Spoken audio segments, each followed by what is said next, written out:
When I broke my neck at school, all I was given was an aspirin. David's team, what happened? How did you break your neck? Don't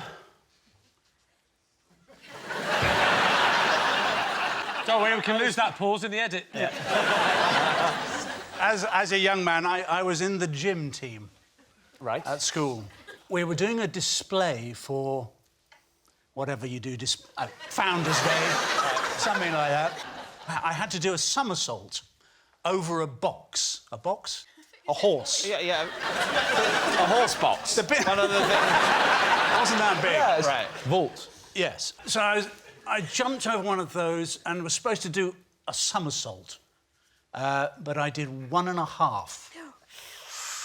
And landed on your head. He's very clever, isn't he? Yeah. So what happened then, Ade? You came crashing to the floor. There was a very loud noise. Your neck breaking made a noise. Yes. Why wouldn't a neck breaking make a lot of noise? That's a good point. Wouldn't you scream anyway? I mean... But the noise would precede the scream. But on the way down, on the way to hitting your neck, presumably you'd be shouting out something like, ah! No, because actually there's sometimes a delay before the pain actually arrives. Yeah, but there still might be alarm as you see the chances of you saving yourself from a neck he's in break. there, doesn't It's know... like people in an aeroplane that's crashing, they're probably screaming, and you don't go, well, you're fine at the moment. Yes.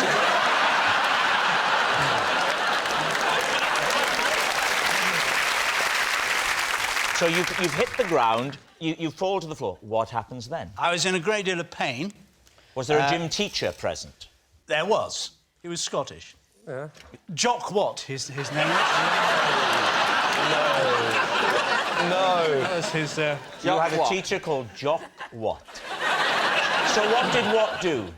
One of the first things he did was he put out his cigarette.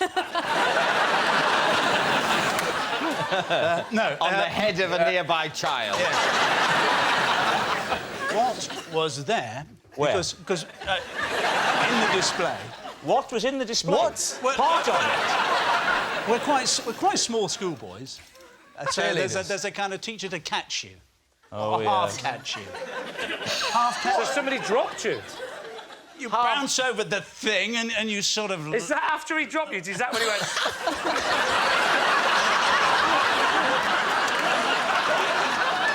I was carried off the field of display. By what? By...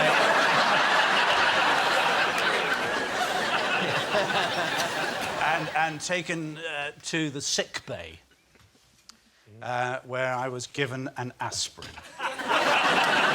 So where was Watt now? I wish his name wasn't Watt. Why?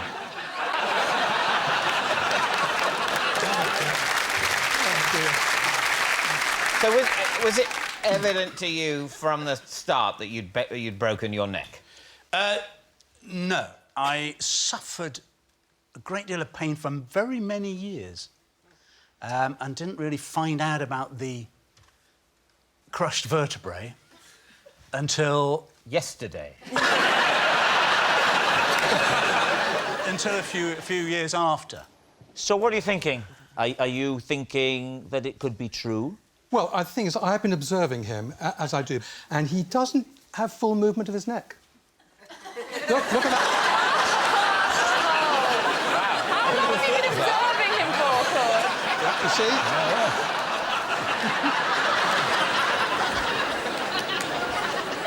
What do you think? I reckon it's true now because of the whole neck thing. Do you think it's true because of inhibited neck movement? I do indeed. We're going to say it's true. Ade Edmondson, was it true or was it a lie? It's... true. Yeah. Yes, it's true. Ade was given an aspirin for a broken neck. I once set fire to my house with a box of fireworks. David Mitchell's team. Was this on purpose? It was done out of ignorance. What age were you? I was somewhere round about 7.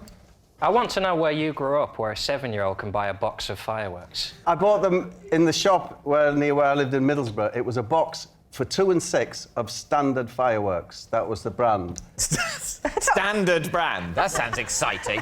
Standard fireworks. Yeah. A normal level of excitement will be endeavoured. Yeah. For a bonfire night, you will forget.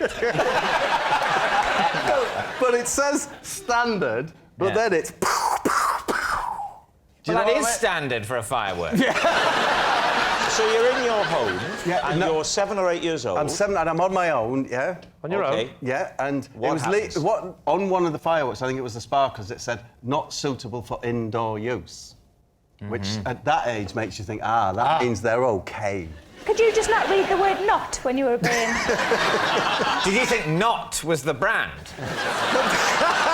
You go, oh, lovely. I love that not brand food. It's not for human consumption. No, that logic that says, well, people have obviously tried them indoors. I've discovered they're not suitable. Yeah. So therefore, I won't use them indoors because I want to live. If you look at a big firework, it won't say not suitable for indoors. It's obvious. Yeah. Right. But Well, on the not sparklers, everybody. they chose to put it on. So what happened? I lit the sparkler. The sparks went into the box of fireworks, a standard box, and set them off. And I carried the box of fireworks, now beginning to light, into the kitchen, and I threw them into the kitchen.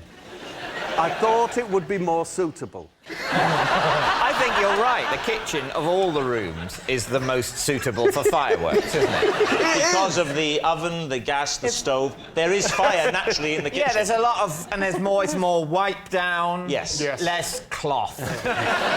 So what happened then? They went off in the What was the sound like? Was it bing, wee? No, these were only standard. And, you know, I remember, as I'm sat here now, wiping the scorch marks off the floor and thinking that my mum's going to kill me. Yeah. And so I'm going to be in big trouble. Then I went back into the living room. Unbeknownst to me, Yeah. I dropped one.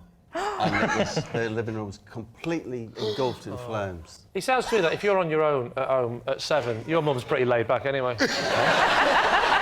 She said, son, will you sit here and look after these fireworks? Whilst I go out to the bingo. So, you lit the sparkler. A spark went into the standard box. Yes. The box starts to go... You go, uh-oh, I must get them into the most suitable room for fireworks. Yes. The kitchen. No need to go beyond the kitchen to the outdoors. Yeah. Mum said don't go out.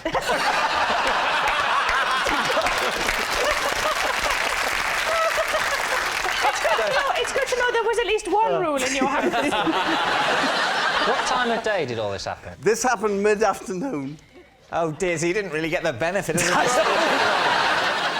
Who put the fire out? I went to next door where Miss Best lived. She was, bless her, she was about 80. And I knocked on their door and said, my house is on fire. And she said, do you know, I thought it was.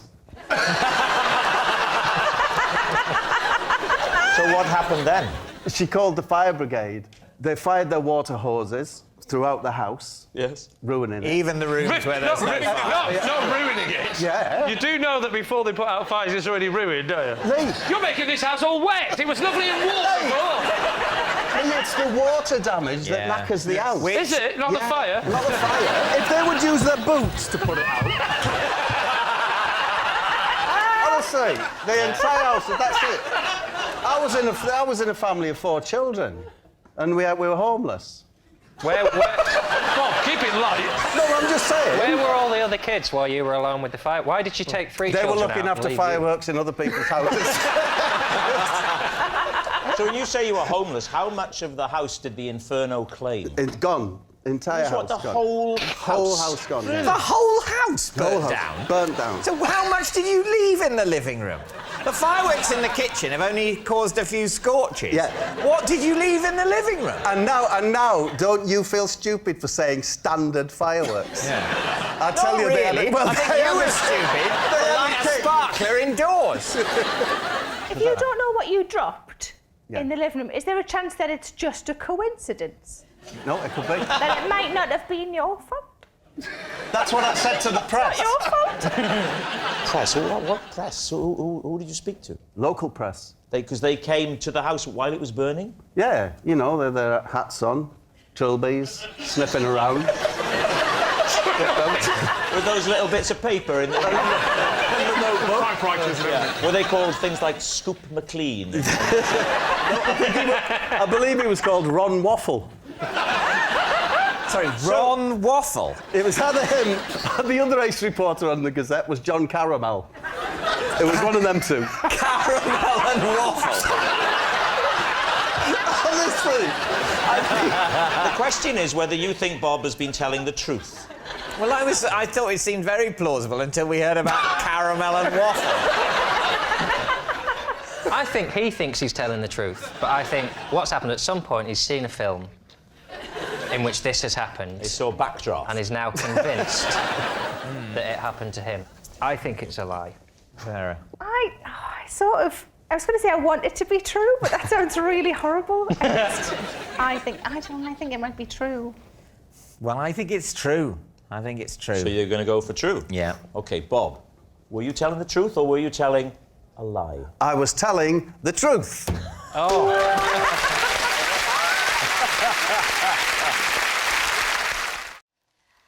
I once spent a pleasant afternoon riding around topless on a motorbike. Please, team. Hang on. Where were you going on this motorbike? That is the last question I'd have thought of. Very practical. Wow. Yes, he's We've got different angles, me and you, haven't we? Indeed, yes. Who were you with? A friend.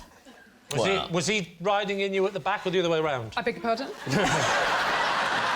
What was the man's name, Esme? It was, Phil. Phil. Phil. And what relationship were you to Phil? He was my boyfriend. So he was your boyfriend. When was this? I mean, just give us an approximation. Oh, decades ago. How many decades? Oh, no. No what? Don't make us say that. All right, which century? The last century. Is that worse? Is that worse? Definitely worse. I'm no good at these things. What about... He's a very, very rude man. What's he wearing? I don't remember. Well, let me rephrase the question. Did he have anything out? Well, he had his arms out.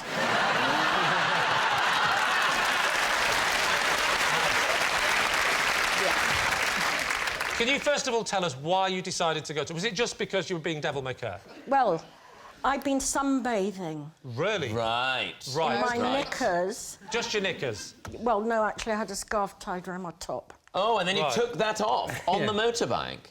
That's very dangerous. Did it? Oh, Could have got caught in the wheels. I'll tell you what, if my idea earlier would have been that Phil had something out, he could have caught that in the wheels, couldn't he? I don't know who this Phil is, but he's very impressive. You should never have dumped him. So you are lying, sunbathing, and he suggests, why don't we go for a spin on the bike? Yep. You jump on the back of the bike, and at this point, you've got the improvised bra thing on. So when you start riding, it's on. At what point in the journey did you decide to get rid of the scarf? And where did you put it? Well, what happened is, because we were going so fast, the scarf fell round my waist. If you were holding on to him, I guess. So you weren't in a position to put it back on. No. And how long did this last? About 45 minutes, an 45 hour. minutes! Where was this in the world? Surrey. Oh. I know Surrey well. Whereabouts in Surrey? I think it was called Bug Hill. Right. Do you know Bug Hill? Yeah. Oh, OK. I'll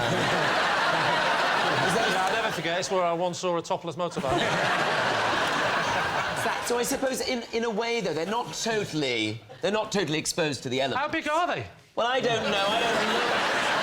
So it's a very windy day if they're out there. Tell you that... Not very nice. You were doing the size of them. I wasn't going like... You were doing this? They weren't... I was actually gesturing.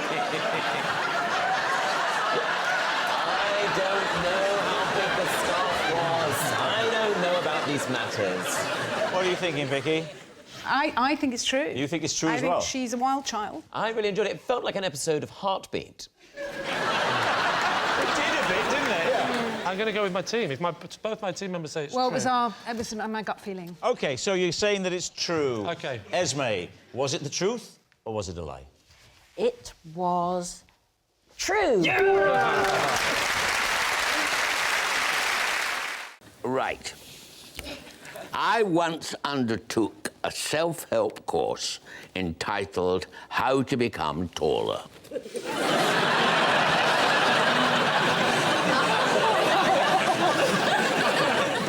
Very hurtful, that laughter, I thought, Ronnie. Very Was it a step-by-step guide? It was.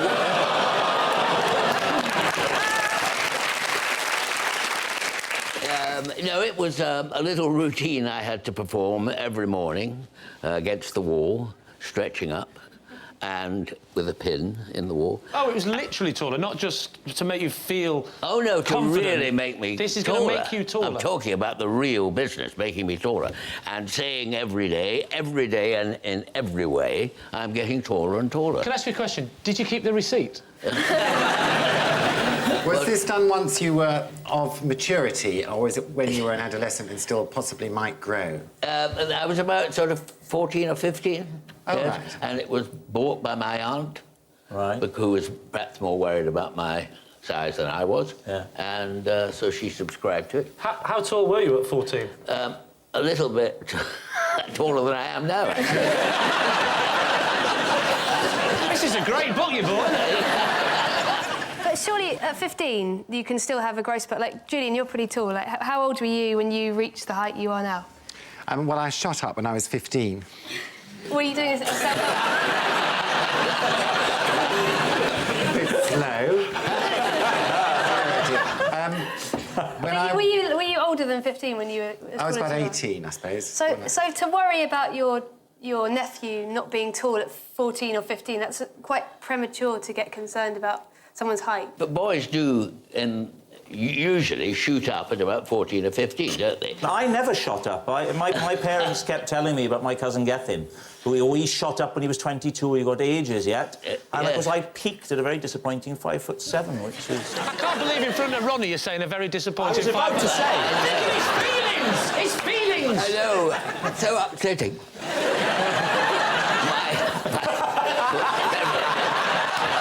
That's even more upsetting. When did you get out of short trousers into long trousers? Oh, what time is it now?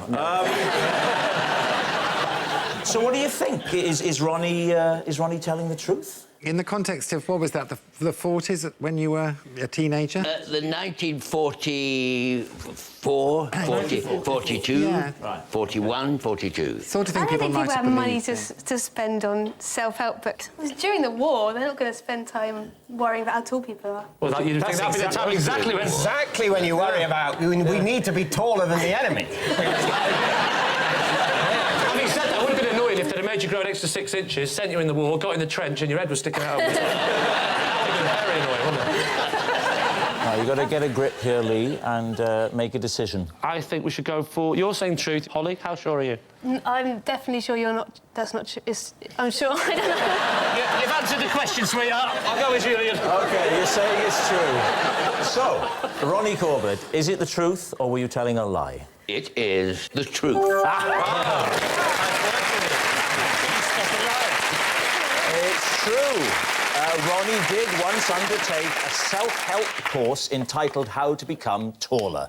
Of course, lacking height is no obstacle to success. I can think of loads of short people who've become household names. There's Ronnie, of course, and then there's Sleepy, Grumpy, Happy, Dozy, Sneezy, Ant and Deck.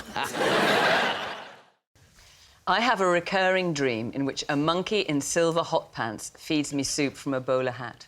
Oh! Please, T. Do you find primates attractive? It's that primates find me attractive. Well, we've seen that with Mickey earlier. When was the first time you had this dream? I've been having this dream since adolescence. OK, what kind of monkey is it? I don't know exactly what type. It's a bit like a capuchin monkey. It's quite small. Are they the ones with the frothy bit and the chocolate on there? How does the dream affect you when you wake from a night having had this dream? Do you awake fulfilled? Are you a better... That's not what I meant, and you know that. Do you wake in a good frame of mind, or are you troubled? I am satisfied, I am sated, I am replete. Where are you in the dream when the monkey's... Is he feeding you, you say? What are you wearing? I don't notice that. Yeah, what are you wearing? I never noticed that. It doesn't form part of the dream. Do you think there's any amorous connotations to this dream? You know, you got the little Kylie Minogue hot pants on. Probably why you can't get it out of your head. And you've got... So what do you think? Could this be true? I think it's so brilliant, but I think Fiona might just be a fantastic liar. She was very quick on her answers. I think it was... True. I think it's true. Let's go true. We'll go with true. OK. Fiona Bruce, truth or lie? It is a lie. Oh! You did it Yes, a lie. Fiona doesn't have a recurring dream where a monkey in silver hot pants feeds her soup from a bowler hat. Next. It once took me 5.5 hours to cook macaroni cheese. Please, Steve. Is it homemade macaroni, as in you made the pasta? No. It was dried macaroni. How long does it take to boil macaroni? 10 It's minutes? not just boil it. There's more to it. There's more to it than that. There's a lot to making macaroni cheese. There's It's more- not just boil. You have to, you know, make like a roux, which is like a Cheese white sauce. but be Yeah. careful because it goes lumpy and... 5.5 hours Well, you may be helping him out here, Joe. Oh, If sorry. you're thinking this is like... How do you make macaroni cheese, You make Joe? a roux and it can go lumpy and... How would you make a roux? Don't say you had it off with a kangaroo. We could have a little Joey, couldn't we? That's good. That's very good. Don't need your pity. I do a bit, but I was following a recipe. So I remember it had 4 different types of cheese in it, but it got. Do you remember the types of cheese? Mozzarella. Not really. All right, let me rephrase the question. Can you name any cheeses? Was there a specific occasion? Was this for someone's birthday party or your birthday or... We were on holiday. Who's we? It is my family and another family. And is it your job to cook for everybody? Not after that, no. The whole thing got held up because somebody stole some of the cheese. And who took your cheese? Well, I can't remember who it was, but I do remember that actually at that stage I said I'm not doing the meal at all anymore. So... Where were you, Joe? Where did this happen? Cornwall. So somebody came and took one of the cheeses and you needed 4 cheeses? I had 4 and I had it all laid out because I like to get everything kind of meticulously ready. So sort of 2 hours in, all I'd really done was get all the ingredients into... I think I've seen too many cooking shows, so I like to have all the ingredients in all the special pots. All pre-weighed on a saucer. All and pre-weighed, yes. But is anything being cooked at this point? Is the macaroni on? No, nothing, no. You haven't cooked anything. All you've done is lay out the ingredients. Also, there was another delay, which was I had to move the car, so... Was it in the kitchen? No, it was parked. It was blocking one of the neighbours'... arteries. Drives or something. So I had to go and move the car, and then I couldn't find anywhere else to park because it was these, like, really, really narrow lanes. So I was just getting further and further and further away from where my family were. Why couldn't someone else park it for you? Because of insurance and, you know... Yeah, but no one would have seen you. You're in the middle of nowhere. They wouldn't have seen it, but, you know, you can't muck around. Joe, what are you thinking? I think it could be true. Really? So I read something the other day, and this woman was complaining about her son. She said she asked him to empty the dishwasher, which is the one thing she asks him to do every day. And she timed him, and it took 4.5 hours. And that was because he was just kind of teenager-ish. At one point, apparently, he said, "I've just got to go and have a rest." So I think it's possible. Joe strikes me as a man that's not in a rush. I would like to be with him in a fire. Bobby? Let's lean towards true. OK, well, say true. You're going to say it's true? OK. Yes. Joe, was that the truth or was it a lie? Well, it's true. Yes. It's true. Joe did spend 5.5 hours making macaroni cheese. I deliberately set fire to my colleague's script whilst they were live on air. Lee? Was this, did you say colleagues, as in, this happened a lot? Or the script belonging to one colleague? I used to do it on a regular basis. Listen, enough of your sex life, Terry. You flatter me. Is there footage of this if it was live? His sex life? I hope not. No, there's no footage. It was in Ireland on Irish radio, and it was just a little prank of mine while my colleagues were reading the news or announcements, I would sneak in behind them and set fire to the script from the bottom. So they would be holding these scripts in their hand? As it disappeared in front of them. And this was the news? Often the news, and sometimes a Beethoven concert. I was indiscriminate. Did you use matches? Because you'd hear the sound, wouldn't you? Yeah, of course, but I struck the matches before I came into the studio. I'm a swift mover. Well, you safety matches. You can't move too swiftly with a match because it goes out. Look, that's what your jacket is for. You keep it in there, sneak in, they don't see you, you smile. Go around the back. How did your victims react, Terry? I was the senior man, and I took no nonsense. If they didn't like it, too bad. Hang on, Terry, sorry. What year was this? Just after the Napoleonic Wars. No, I was about 21. Would the listeners ever get wind of the blaze? No, because there's no chance of any scent on the radio. But what, all right,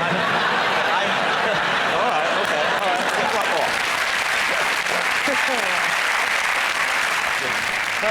So we think... What do we think? I think it would be common knowledge. OK. Kevin thinks it's a lie. Yeah, I agree. I think we'd already know about this. OK. I think it's a lie. We'll go for lie. You're saying that it's a lie. Terry Wogan, were you telling the truth or were you telling a lie?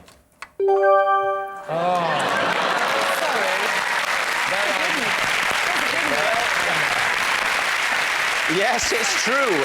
Terry did deliberately set fire to his colleague's script whilst they were live on air. At least they can laugh about it now. They can't move their hands, but they can laugh. It was a prank. Kevin, you're next. I once accidentally bought a horse. Sorry? You bought a what? A horse. A horse? Sorry, I missed the S. You claim that you once accidentally bought a horse, am I right? You're right. Right, fine, we're all clear. Under what circumstances? What did you think you were buying? I never thought I was buying anything. I thought I was renting.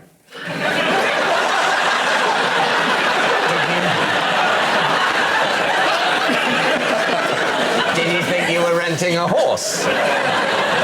Yes. Right. So you paid to rent a horse, and then at the end, when you tried to return the horse, they said, "What the hell are you doing? I've been trying to get rid of Psycho for years." That's pretty much it. How long had you imagined that you were going to rent it for? We thought we were going to rent it for like 25 minutes. And did they charge you? It was in Bulgaria on holiday. OK, so what did it cost in local Bulgarian currency? What is the local Bulgarian currency?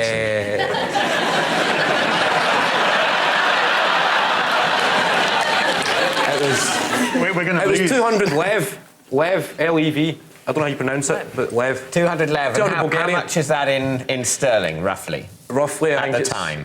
at the time, I think it was at £90. So we thought it was a good deal. £90 for 25 minutes? For 25 minutes on a horse. But you said we thought we were going to rent it for 25 minutes. There was me and my friend. So you It were was a going to lad's holiday, we were 18, we thought half. we'll go horse riding. In Bulgaria? In Bulgaria. question the odd sort of time slots they were going for. I've never been pony trekking, but I imagine they sort of rent you the horse for perhaps a couple of hours. Well, or at least a solid half hour. You get 25 minutes and then the horse needs a break for 5 minutes and then somebody And then else you keep the horse forever. Well, I never knew that. What happened when you tried to take it back?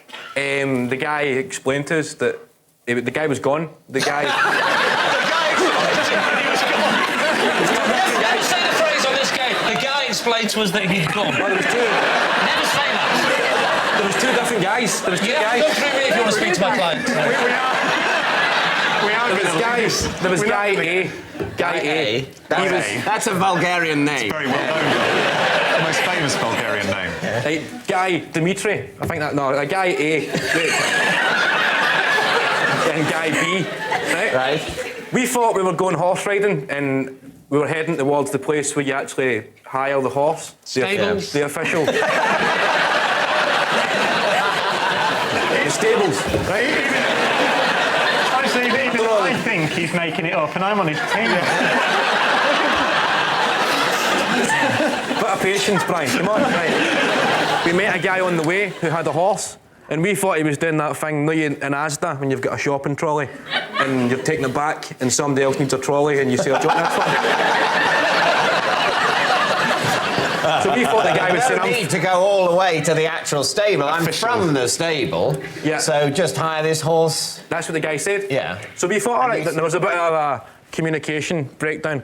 There was a Bulgarian guy trying to speak English and two Scottish guys trying to speak English. So we thought the guy had gave us the horse to ride and come back in 25 minutes. Were you not surprised? I mean, I've never been on holiday to Bulgaria, but I imagine that things would be a bit cheaper in Bulgaria than in Britain. Were you not surprised that it cost you the equivalent of £90 to hire a horse for 25 minutes? It was 25 minutes each, so there was two of us. Right. So we chipped in for a horse. For 25 minutes each. But still, even if you thought you were going to get 25 minutes each, that's a lot, isn't it? Oh, it's an hour. You need to give the horse a break, as I said.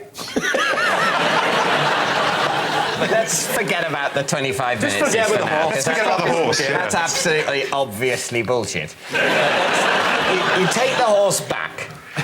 Guy B, who's the guy you met on the way to the stables... He's gone. He's gone. No sign of him. No, he's gone. So you say to Guy A, well, we hired this as part of your not bothering to actually go to the stables but getting it a few hundred yards away scheme. We hired this horse for 25 minutes at an extortionate rate. Nevertheless, here it is. And what did he say? We went back to the place where we picked up the horse. Oh, so not to the stable? No. But to the random We never got point to in the road? 100 yards from the stable, thinking bewilderedly, where has the mysterious man gone? I would have thought that logically, when you were returning it, having thought that it had come from the stable, but you'd been lucky not to have to walk to the stable before hiring it, you might nevertheless have thought, well, the stable's where it's got to go back to, rather than, well, Sodom, this is where we picked it up from, I'm not actually taking the stable. I'm going to stand here, 300 yards away from the stable, go, come over here! Come and get your own horse! At which point locals start waving, go, no! You keep! Kevin, look at me. You're taking the horse back. Look at me! What happened next? Come on, Kevin. Come on. Right. So where are we taking off from? You're taking the horse back. Let's go back to the start. Kevin Bridges, for the love of God, please tell us what happened. Right. We bought a horse. We thought we'd rented the horse. We'd done the horse riding, took it back to the initial place we picked up the horse. Yes. Locals explained we'd went to a counterfeit horse guy. It wasn't the official horse riding stable. This was a counterfeit horse. This wasn't a genuine horse. This was maybe two guys in a costume. That would explain the 25 minutes. Yeah. I can't only do 25 minutes. The giveaway was after 25 minutes, I won't win.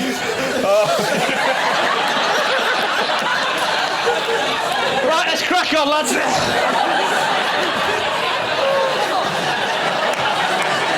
So, David's team. What do you think? Truth or lie? mean, the trouble with this game is it plays tricks with your mind.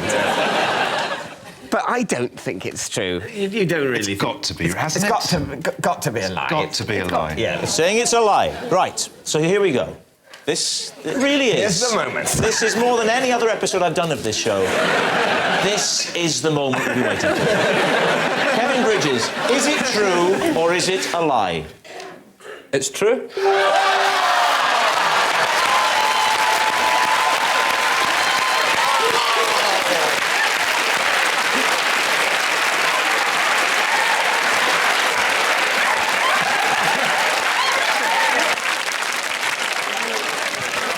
Unbelievable.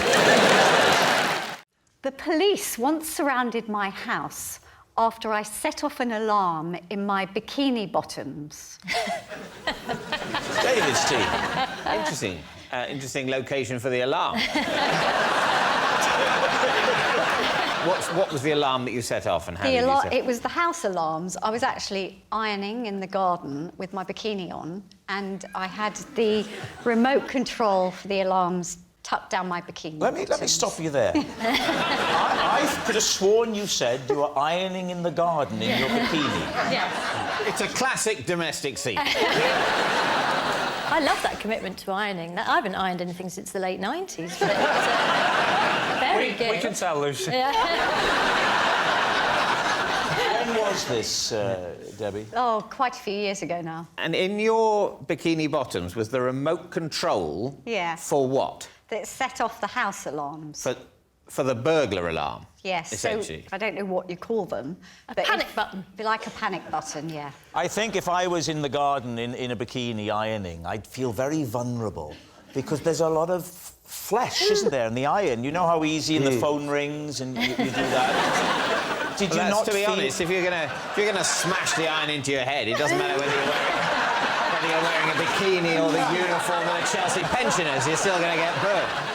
So what happened when you pressed the alarm? Who was alerted and what did Right, they do? so I didn't know because it doesn't set the alarms off, it just rings the police. And so 15 policemen came round the corner. They shouted, no, start with the collar, then the sleeves. I never tried it again, so I don't know. How did they react? Did they see the funny side? Yes. No, she wasn't facing them.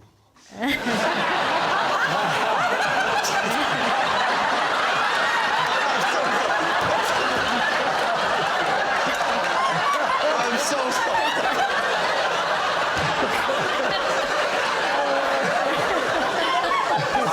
I know that's rude, but I can't quite figure out why. OK, well, I mean, it's elaborate, it's odd, it's unusual. Is it true?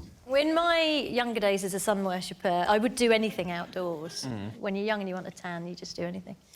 What do you think? Oh, I think... Wow. You know you had to make quicker decisions on the football pitch, don't you? I think that's true.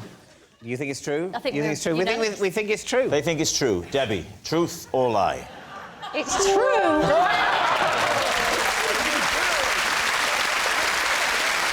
Yes, it's true. Debbie did once set off an alarm that was in her bikini bottoms. I was once hospitalised after fooling around with a blow-up toy. David's team. What was the blow-up toy? Well, it was a lilo. Just a normal flat lilo? It was a normal flat lilo, but it had a bit sticking out of it that held your margarita, like a cup holder thing on the edge. Where were you? Club Tropicana? Well, somewhere very similar to that, Ibiza. And I was in the swimming pool, and you know when you put your arms up here on your lilo as you're laying down? Yes. And someone came up underneath my lilo, pushed it over, and my arm completely goes out of socket. What happened to your margarita? Spilt. How long did it take for your arm to heal up afterwards to get back to normal? Great question, David. Well, I get out and I'm on the side of the swimming pool, and I'm in agony, screaming. Yeah. All the other tourists were trying to name which tune it was that you were singing. Yeah. So anyway, my wife calls the ambulance. Now, the ambulance that comes is one of those really small ones that they have in Spain. So when they try to put me in the ambulance, I don't go in properly. How small was it? Because my arm's sticking out and I can't get through the door. So the guy gets out the ambulance man, and I'm screaming, and my wife is saying, give him something for the pain, give him something for the pain. So the guy takes off his T-shirt, rolls it up into a little ball, puts it in my mouth and says, bite on this. Wow. And I had to bite on his sweaty T-shirt to stop the pain. Did that help with the pain? Well, it just stopped the screaming. How long did it take for your arm to get back to normal state? Oh, no, I had an operation. My client does not want to answer the question. Once again. I'll tell you what happened. I was in there, and, you know... Tell you what, there's nothing wrong with your knees. I had to have the tendons sewn together. Yeah. And you know when they wheel you into that recovery room? Yeah. And as you wake up, you'll know, as you wake up from kind of anaesthetic, you get really cold, don't you? Yes. So I'm shivering away in bed, and I'm saying to the people in the recovery room, oh, I'm freezing, I'm freezing. All of a sudden, this nurse, who was huge, big woman, hears me saying that across the other side of the room, and she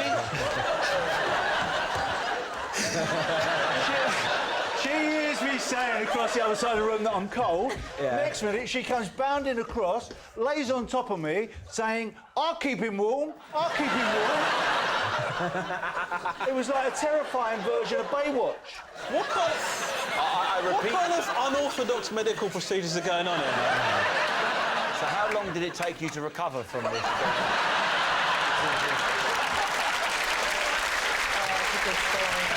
I'm just thinking, Martin, that if we wanted to bring this to life, to visualise it... Shall I be the nurse? Mel, you could be the nurse. Can I just say, I am only half dressed. So I'm lying down in Watch bed. your shoulder now, Martin.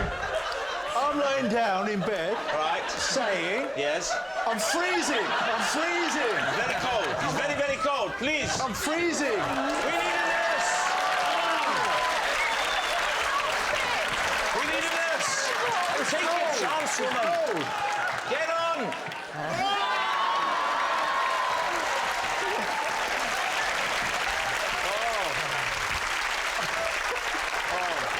Martin, are you all right? Yeah. Are you all right? So it was kind of like that. But I'll tell you something, it was the last Lilo I've ever gotten. So how long did it take to recover from this injury? Did that really happen? Now then, what are you thinking? Truth or lie? I think it's pure fallacy. Lie. I say for sure he's lying. Oh, Yeah. Lie. We'll say You're lie. going to say it's a lie. Martin Kemp, lie or truth? I think he means it's true. I thought you were expecting Mel to press your nipple and it would come up. This much is true. I instructed Deliveroo to block my orders after my bacon sandwich addiction got out of hand. Right. So how many bacon sandwiches were you getting? When it really, really got bad, it was about 4 or 5 times a week. I mean, just how posh are you where you're ordering out for bacon butties? Where was the restaurant you were getting them from? Well, actually, the most embarrassing part of it is that, you know, I can get a bacon sandwich a mere 45 seconds away from my front door. Were they delivering from the place that was that close? Yeah. OK, right, hear me out. There is no greater joy than a bacon sarnie in bed, right? Oh, I can think of something. Pot noodle. Will Deliveroo deliver to your bed? Well, no, you have to remove yourself from said bed and go to the front door. But Well, hang on, it's easier if it's that close, you must be halfway to the shop at that point. Your bacon sarnie addiction consists of 4 or 5 a week, which is sort of less than 1 a day. Oh, that's a lot, though. Quite a lot. Yeah, it's quite a lot. It's quite a lot of bacon It's not sarnie. an addiction, is it? Well... I mean, well, I've got a Weetabix addiction in that case.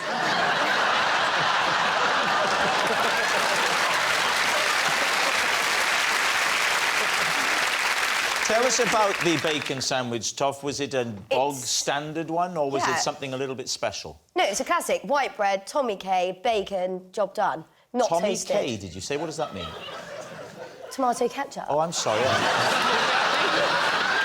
Did you know that? Tommy K was the name. Tommy K, everyone knows what Tommy K is. No, they don't. Don't get on the kids' I knew what Tommy bandwagon. K was. No, you didn't. Even though I'm a man who prefers Bobby Brown, I did know what Tommy K was. No, you didn't. No, you didn't. Oh, I did. And would you order anything else with it, or was it just the bacon sandwich? Well, it depends. If I'm feeling a bit fruity, I'd have an OJ, but... Orange juice. Yeah. Would you maybe add a bob? Would you add a bob to it? Shut up. Would you add a bob? A B.O.B., bit of butter? Didn't you know that? You're so old, Grandad. Why did you block the Deliveroo account? Why didn't you just stop ordering them? I tried that. I tried just not ordering, but my willpower is quite obviously not good enough. So I emailed the Deliveroo HQ and basically asked them. I thought it was quite funny at the time, but then how they did you actually word did block me. Hello, I've got a bacon sandwich addiction. Help, please block my account.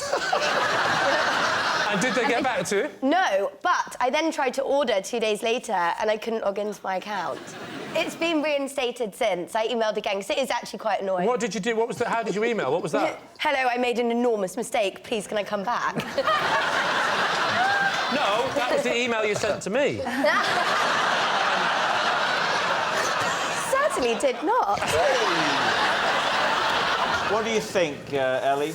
She's telling it well, but I don't think it's the truth. Why? Because, Lee, I think she's lying. I think she's clearly insane. I think it's true. Absolutely true, 100%. Lee? Yeah, I'll say it's true. You're going to say true. Toff. Truth or lie? It is true. Yeah, it's true. Yes, it's true. Toff really did have to block her own bacon sandwich orders. I recently ended up in A&E after attempting to use a sledgehammer to crack a nut. These team. Right.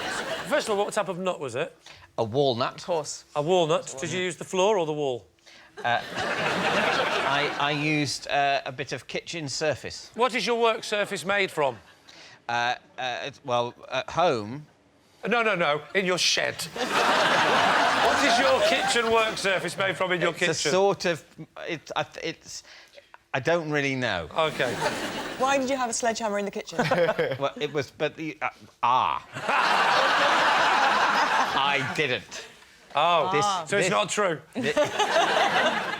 This didn't happen. Oh, OK. Easy. Wow, we broke in quickly tonight, didn't we? This didn't happen at my house. Where did it happen? At my parents' house. Why were you trying to describe your house when you were talking about the Because work he kept asking me about my own work surface. I'm just trying to be as helpful as possible. OK, can you tell us the colour of the kitchen surface in your parents' house? Brown. Brown. Was it Brown? Is it a wooden? No, Did it look like a tree, but flat? I don't know what it's made of, but it's... Is it Formica? Might be Formica. Wooden Formica. Your parents have got wooden Formica tabletops. Why don't you use your television money and treat them, you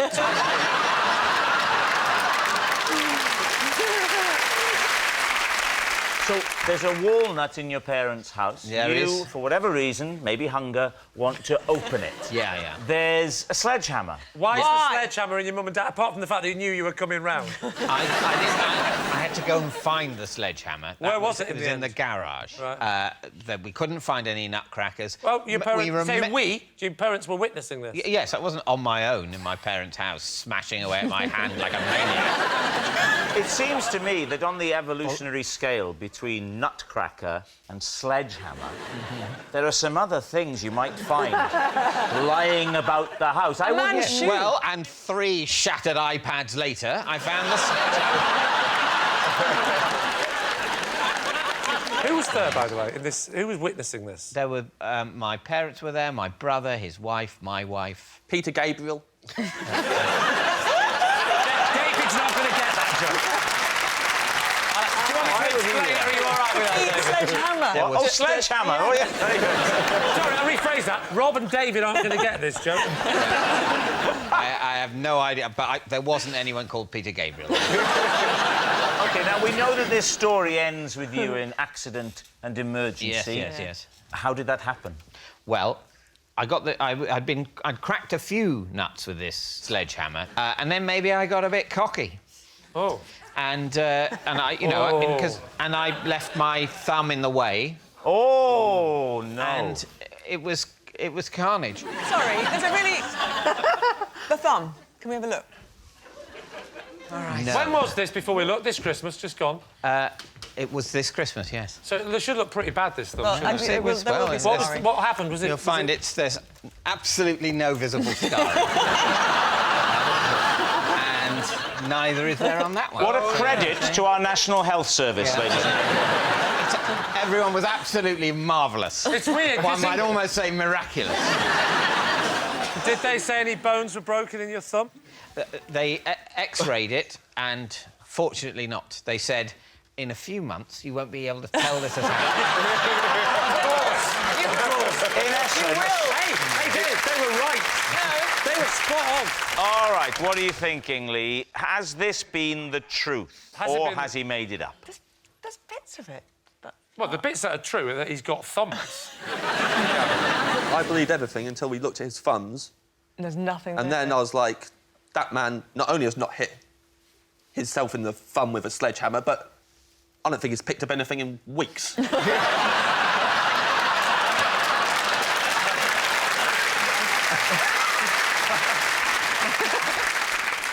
lie, don't you? I would say that it's a lie. You're saying it's a lie. David, truth or lie? It is a lie. Yes, it's a lie. Oh, me. I always throw the first and last biscuit in a packet away without eating them. Why? Because the one at the top, it started when the one at the top is crumbly, so I used to throw that. Often it's got crushed, and then can't explain why the bottom one. Do you mean you throw the bottom one away before you start eating them, or just when you get to the bottom one you throw it away? All right, here's the packet of biscuits, OK? Take the top off with the little bit of stringy kind of wrapping. Which actually reveals sort of 2 or 3 2 or 3 come away in it in a quite a satisfying motion. The third one is normally relatively unscathed by its experiences during transit. Which are we talking about? I take those... Let me talk. I take them out... Suddenly I'm on Bill Turnbull's side. I take them out. The top biscuit is often damaged. I discard it. I then take... Discard it, what, throw it away? Throw it away in the bin. In the bin. Waste in the bin. Or leave it all for the dog. I'll put it on the floor in the kitchen. Then, at the bottom, because I'm taking them out to put them in the biscuit jar... Have you got a dog? Yes, I have. Ben, he's not going to say no now. He's quite good at this. I've got a black lab. Oh, very good. Have you? So, where you do black experiments. Then take the biscuits. I'm getting them out to put them into the clear Perspex Kellner jar, whatever it's called. If you're worried about biscuits getting crushed and misshapen and crumbly, why do you put them in a biscuit jar? Well, that's the safest place. No, it's not. A packet is like a car park for biscuits. It's all perfectly, isn't it? If you put them in a jar, you're going to get exactly the kind of problem you're trying to avoid. You think I'm putting them in the jar like this. I give my wife the jar at one end of the room. I then stand at the other end and go, "Are you ready?" That's not how I put them in here. You take them out one by one and carefully place them in the bottom of the jar like a maniac. No, David, I take them out and I slide them into the jar and they rest happily. What biscuits are they? Chocolate hobnobs, or ideally, the ones I don't have to do it with, because I only do it with the ones you take out, is the chocolate Leibniz, because they come in a box. They're usually unscathed. You've just said that you give chocolate hobnobs to your dog. Chocolate is poisonous to dogs. Have you not met his dog? Well, now you mentioned he wasn't a black lab when we got him. He was a golden retriever. So just to absolutely establish, you're taking out the biscuit, you're discarding it because it's crumbled. If it's not crumbled, you'll tend to throw it away, but not always. Then you'll slide them out like some sort of magician on your hand like that. You'll get the jar, you'll insert them in, unless it's a Leibovitz, wherever the bloody hell they are. They go in, it comes off. There's one left, it's not damaged. Give it to the dog that used to be brown that's now black. That is what you're telling us is what's happening in your house. You're mental. Of course it's true.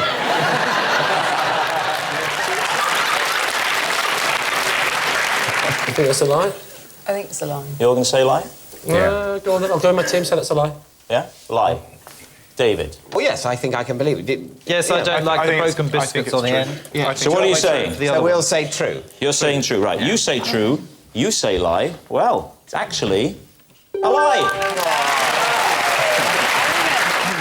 Brian, it's your turn.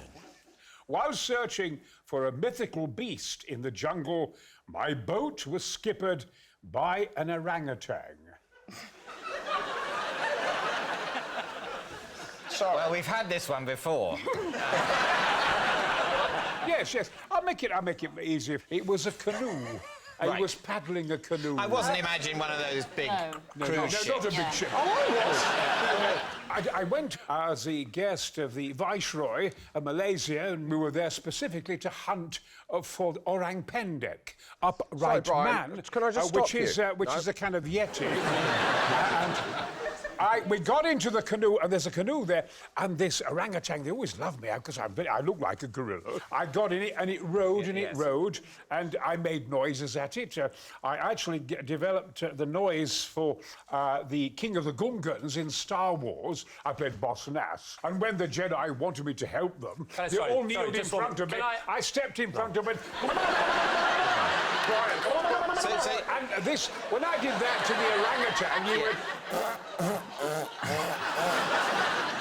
So let me clarify. You're in search of a mythical beast, and you arrive in Malaysia, and you come across a river, you get into a canoe, the canoe, at the oars of the canoe, is already an orangutan. That's right. He starts rowing. You give directions to the orangutan using noises later to be employed in a major sci-fi franchise. Yeah. How far did the orangutan take you? Oh, about 10, 15, 20 miles. Oh. Very powerful. Very Did you upright feed body. him? And at the end of the journey, when we got off the bank, he gave me a wonderful, big, deep-throated kiss. I would like to pause the proceedings and have a word with my client. We'd like to change your plea. And he liked... Insanity. He loved it when I belched. Let me ask this. The orangutan, was he paddling with an oar? Oh, yes, he's right. Or was he paddling with his large hands? No, he was paddling like an Olympic rower. Oh, no, come on! So, David, what is your team thinking about Brian's story? Kate, do you think it's Well, true? I like the detail, but I'm concerned about the distance the orangutan succeeded. Had it been just 5 metres, I could have believed it, but all that way? I think it would have the upper body strength, Yes. but would an orangutan see the point Yes. of rowing strangers 20 miles? Do you know the only thing I don't buy is that? Well, I once heard a podcast in which someone described a chimpanzee making a gin and tonic. Sorry, David, you have won me round. Yeah. So you're saying it's true? Yeah, it's true. You say it's true. Brian Blessed, was that the truth or was it a lie? True.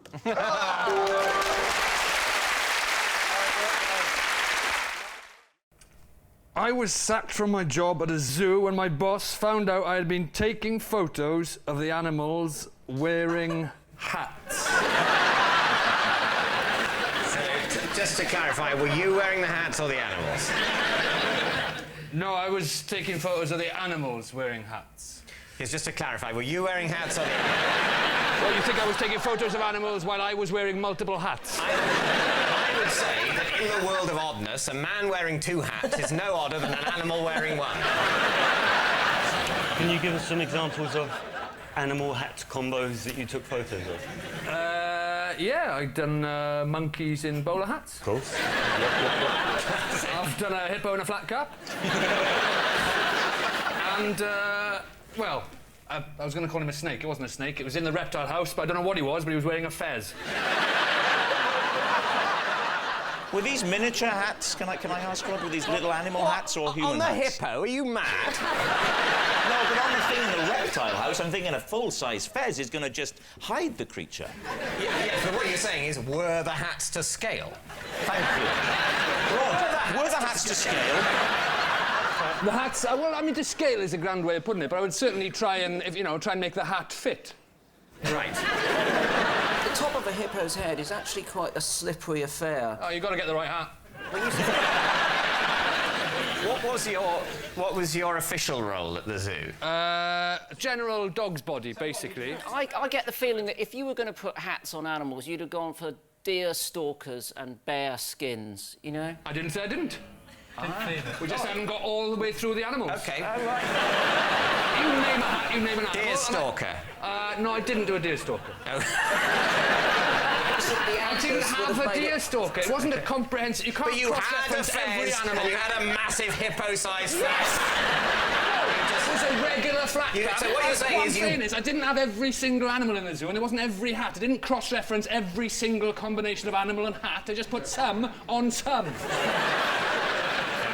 Rod, where was this zoo? Was this a Welsh zoo? Was it Pennscunner Bird Gardens, for example? It was down in Pembrokeshire, in a place called Oaksnade. Oaksnade? Yeah. There's a chain of Snade zoos, isn't there? There's Oaksnade, Whipsnade. And how did it all come to an end? What stopped this? I got caught. And who was it who apprehended you? It was the manager of the zoo. As a zoo owner and manager, I wouldn't have been offended. I can't see anyone being offended by a fez on a snake and a flat cap on a hippo. I'd have been... Just what the zoo needs. If it's down there in South Wales at this Oaksnade or something, I'd have thought any little hat on a cat would have done the Why? trick. Because it's a Welsh zoo? Our animals aren't good enough in their natural habitat. We'd better dress them up a bit. You racist bastard.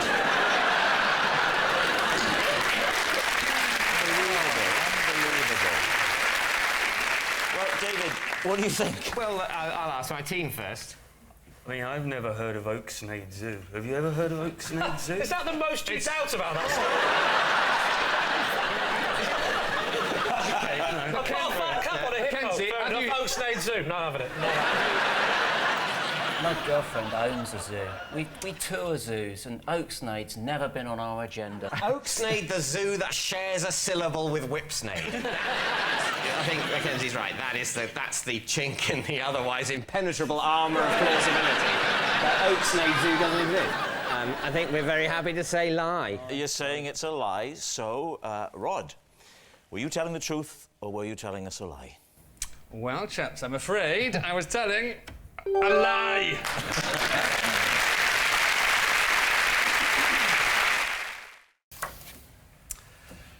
On doctor's advice, I have to sleep in a cycle helmet due to the violent nature of my dreams. Well, Lee, where to begin? Tell us about the violent nature of your dreams. Yes. I move a lot within the dream. They're active rather than like hack and slash movie type violent. They're more, I'm playing a match or I'm running or something. And I move a lot in the bed. Darling, what damage can you do to yourself with a pillow? Well, it's only can get around, but I can snap. I can, it can go back quite like I can recoil. What does your wife think? Do you share a bed? I do share a bed, yes. When did the doctor prescribe the helmet? It was during my teenage years. It was late teens, whatever, that stage that it began to... That is the age when you start tossing and turning. Yes. I'm not having that. If I can't make an innocent comment, please, this isn't Never Mind Your Buzzcocks. I dreamt, this is true, I dreamt the other night that I was being spooned, I was the spoonee, with a lion.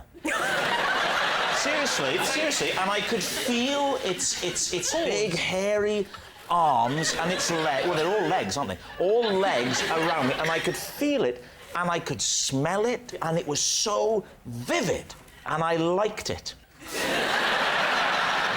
So the last thing I would have done is lash out because I was feared for my life. Yeah, but I didn't have that dream. You feared for your life and you liked it. It was a lion! I thought when you said you liked it, you must have in some way thought you were safe with this lion. But it was actually the fear that you liked. We've all had experiences in bed, David, where we are simultaneously afraid and excited. Yeah? So, Dara, back to the image. Yeah. What do you wear in bed? Other than that? Yeah. Pyjamas and a t-shirt. It's a lovely look. The pyjama with the jacket. I don't want the jacket, though. It's ridiculous. Unnecessarily As if you wear a formal, blazer in bed, it would clash with your cycle helmet. It is odd, isn't it, the way pyjamas have a collar that could take a tie. Back to the cycle helmet. It's Petr Cech, the goalkeeper for Chelsea, right? You better explain to David who he is. There's a footballer called Petr Cech who got kicked in the head once, right? Okay, The goalkeeper's the one that owns the club, right? Gets him, yeah. Anyway, got kicked in the head, and he wears a kind of a padded head. It's very similar to that, like, because, you know, and if you've had a previous head injury, and I had a, you know, if you've had a knock in the past... What was your previous head injury? I literally fell off a bike when I was a teenager. I went off a bike and... How ironic they make you wear a cycle helmet to remind you of that terrible, terrible day. When did you start wearing the cycle helmet in bed? That was when I was 16. So you've been wearing it in bed since you were 16? Yeah. How old are you now? 39. So obviously on your honeymoon night you wore it, did you? She was used to that. She'd seen it, yeah. So every night? I've heard of so safe sex. During sex? During sex are you wearing it? Because then you're really thrashing around, aren't you? Lee, do you presume that there's no gap between the end of sex and sleep that I couldn't then go, oh, that was magic? You know what? To me, it's more disturbing. To be able to go, that was marvellous, Dick. What the hell are you putting on your head? Right, Lee, it's time to take a guess. Well, what do you think? If he's not telling the truth, he's made life very hard for himself because he didn't have to say he was doing it for 23 years. How long have you known him for? I never slept with him. No. It's lie. So it's a lie. So, Dara, are you telling the truth or was it a lie? That scar that goes from there to there? Huh? Yeah? Nah, it's a lie. I can smell if there is a dead fly in the room.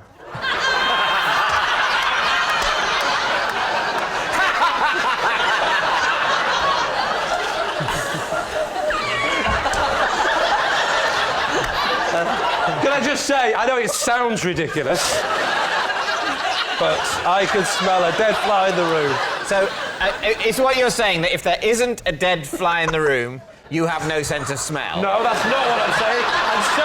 And you know damn well that's not what I'm saying, David. No, I can smell if there is a dead fly in the room. I can smell the dead fly. So is there a dead fly in here? Hold on. No, I can't smell a dead fly in this room, obviously. This is what we call a normal-sized room. I see. Okay, well, a room in my house. How do you prove this? Do you actually sniff it out? Can you actually, like a sniffer dog, you actually find the dead fly with your nose? Or you just go... No. I never told you I could find them. You can't locate it, you just know it's somewhere within the walls. Well, not within the wall. I'm not talking about flies that might have been killed by a serial killer and then sort of plastered in. Yeah. I can't smell them. I can't smell them. No, definitely not. Right, OK. But you can't locate them, you just know there's somewhere in the room. I can smell if there's a dead fly in the room. So where's... How can you put it to the test? Because you might have been in a room in which there was a dead fly and you have not smelt it and said there is no dead fly in this room. And people have believed you, and yet lurking in the corner... It's a good question, Joan. It's a very good question, and I wished I had a good answer.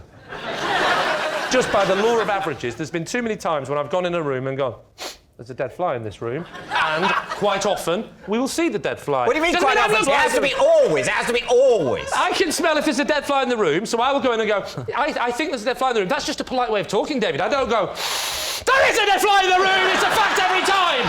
This room is a disgrace! I talk more softly than you, David. I have a softer... I don't show off about my talents. Okay. I walk in a room and I go, I think there's a dead fly in this room. In fact, no, I think you'll find there is definitely. There always is. There always is. What does the dead fly smell of? It's a smell that I wouldn't want to describe to a friend. Try. Imagine you're a wine connoisseur, right? But it's the smell of a dead fly. I'm getting. Yeah. What are you getting? I'm getting a bit of wing. I'm getting another wing. And how many wings of flies? Was it 2 or 4? 4. Another wing. And no, wait. There's only 3 wings. I think I know how this fly died. You've not really described the smell there. No, you've described the body parts of a fly while making sniffing noises. Well, I can't. You know, I'm a professional. You're an amateur. I'm trying to say it in layman's terms. Well, earlier on, I was. I came to see you in your dressing room to say hello, and I had a little look in the window, and only now I'm thinking there was a dead fly in there, and you never mentioned it. Before you came, and I went, smell of fly. But I found that smell was soon overpowered, Jason. David, time to make your mind up. Is he telling the truth? Is that whole fly-smelling thing real? Well, let us pay him the respect of pretending to consider it.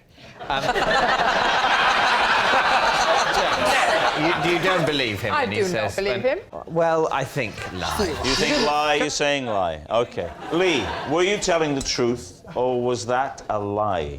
I've actually started believing it myself. It's a lie.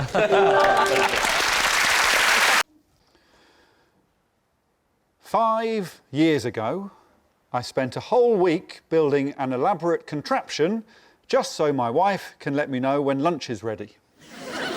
David's team. What is this contraption? A telephone. It's a contraption that goes from the house to the bottom of the garden where I spend most of the morning. But why? Why? Because I've got a little shed down there where I write. Describe this contraption to us. OK, well, it's long. I've got a very long garden. Mm-hmm.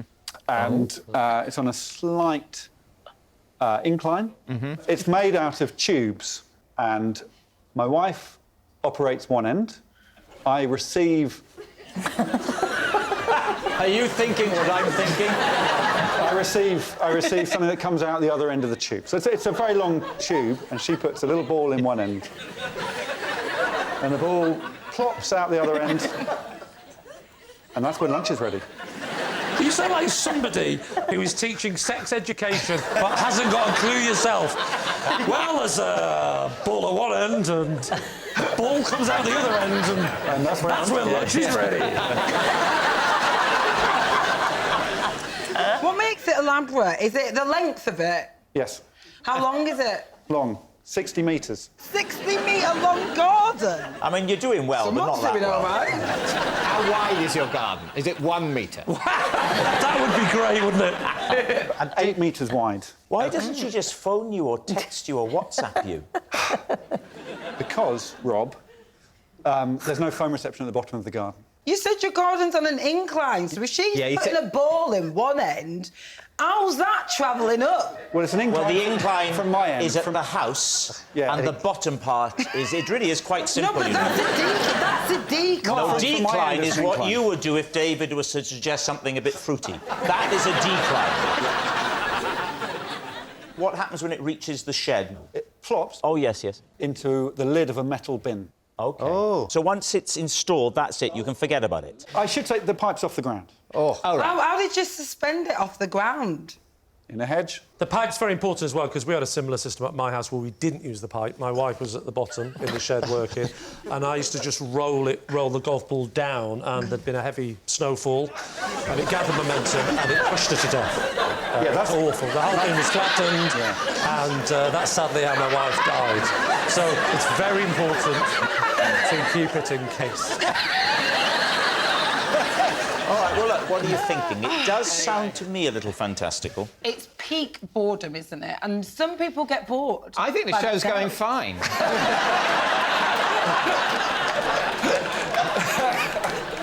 I think it's true. I think it's true as well. I'm going to say it's true. OK, so, Alex, truth or lie? 60 metres. True!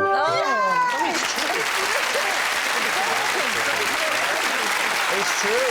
Alex has built a contraption just so his wife can tell him when lunch is ready. And we've got a clip of it. Yes! Oh. Oh, my God.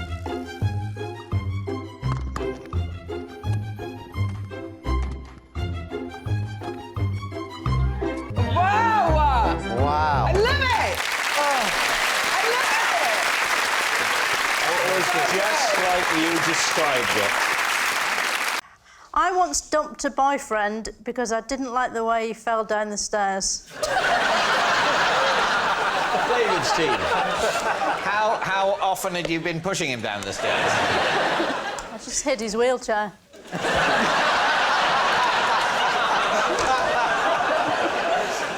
If you've been affected by any of the issues raised in tonight's show...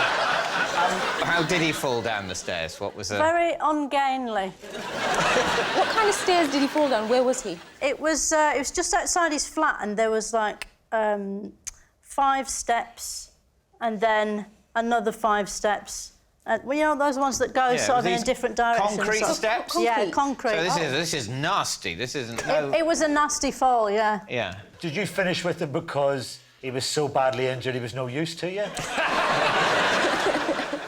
This was sort of like the last straw, really.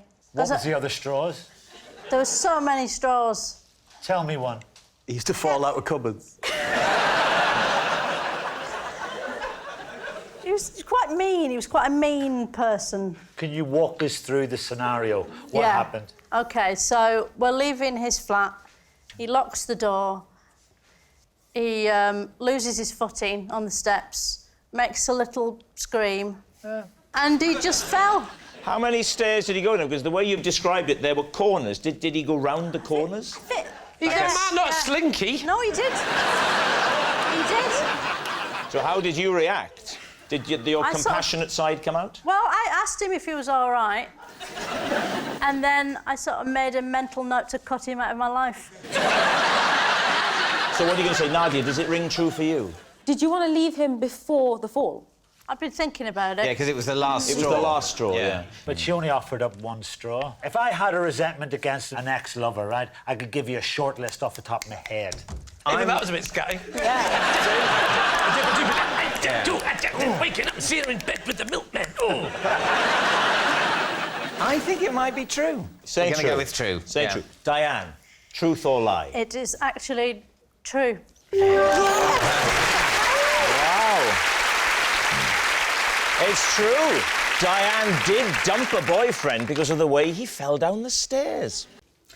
It once took 4 people to rescue me after I got stuck in a baby's cot. Please, team. Right. First of all, how old were you? I was a grown-up. Why were you in a cot? Well, because I was trying it out, just to see how it felt. Did you not have a cot when you were a baby? I did, but I couldn't remember what that felt like. So was it in someone's house? Wait a second.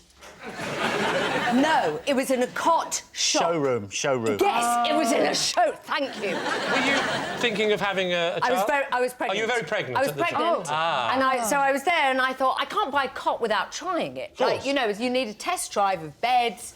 You know, I'm glad you weren't buying a potty. How did you get in the cot if you were so heavily pregnant? Yes, good. Excellent. Well, there are ridges, you know, bars on the side of the cot, and I sort of just wheeled myself in, and then it was embarrassing. Wheeled yourself in? Well, frontwards. Yes, so like a dive, like a swallow dive. But those things usually come down, don't they, at the side a bit? You can sort of move them down That's what I did. What I did... Oh, wow. On the side of the cot, I don't know whether you're aware, they have a little I'm aware, because I just told you. Yes. Good. And I just got it down and I got in the cot just to see how it would feel. And then did you put the bars back up again? I can't remember. You must have done, otherwise you wouldn't have been stuck. I did. I put the... Exactly. Was that... It's like you were there. And then how did you get out then? Did somebody help you? The people had to help me. Four people. In the cot. Exactly. Who were these people? Well, they were just the people who worked in John Lewis. 4 people's a lot. Or maybe it's just a good service at John Lewis. It is a good shop. I think you've got 2 fragile things. You have you don't want to hurt the woman who's pregnant. Yes. And maybe mentally ill. And then And then you have the other side of it, which is you've got a product that's on display. Cot for sale. Yeah, it's for sale. You don't want it to be... Let's not forget the unborn baby. And the tiny baby. So what do you think, Lee? What do you think, Steve? True or lie? I've got a feeling it's true. If you'd have been stuck in a cot, how many people would have come and helped you? Well, it would have been length problems more than anything else. It would have been an odd-shaped cot that you could fit in. And perhaps Coffin. Only head would have been... The opposite. Steve Davis stuck in coffin. It's a big lump. Well, would you, in a coffin shop, would you try that out to see if... You know, because you're in there a lot longer, aren't you? So what are you going to say? I'm going to say it's true. All right. Claudia, truth or lie? It is true.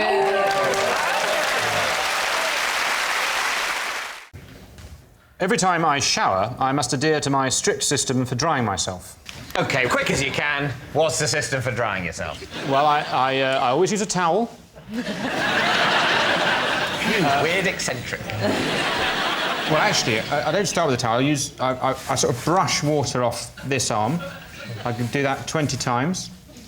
With your hand? With my hand. Yeah. And then 20 times that one. Do you dry yourself between your legs with your hands?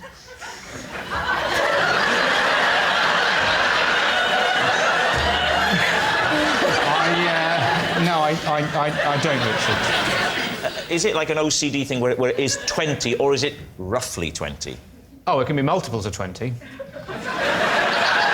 not serious. Yeah, so like 20 of those. 1, 2, 3, 4, 5, 6, 7, 8, 9, 10, 11... We know what 20 is. And then the same with that. And then 30 in the hair. 30 in the hair. And then I go... And then I think if I'm ready to move on to the towel phase. I think I've done the arm and head thing. It's towel time. And when did you start doing this? In the last 2 years. When you reach for the towel, are there any other oddities, or do you basically then proceed in what we would refer to as a conventional drying manner? Well, I get the towel and I do 50 on the top of the head. Right. And then this is quite a new development, actually. Probably within the last... The whole thing is quite a new development. No, but this... You clearly had some sort of breakdown a couple of years ago. So now it's 50 on top and 50 behind, whereas it used to just be 50 on top. What was it about your drying policy before this point, 2 or 3 years ago, that you considered inadequate? I was getting to a lot of towels. How much moisture do you hold?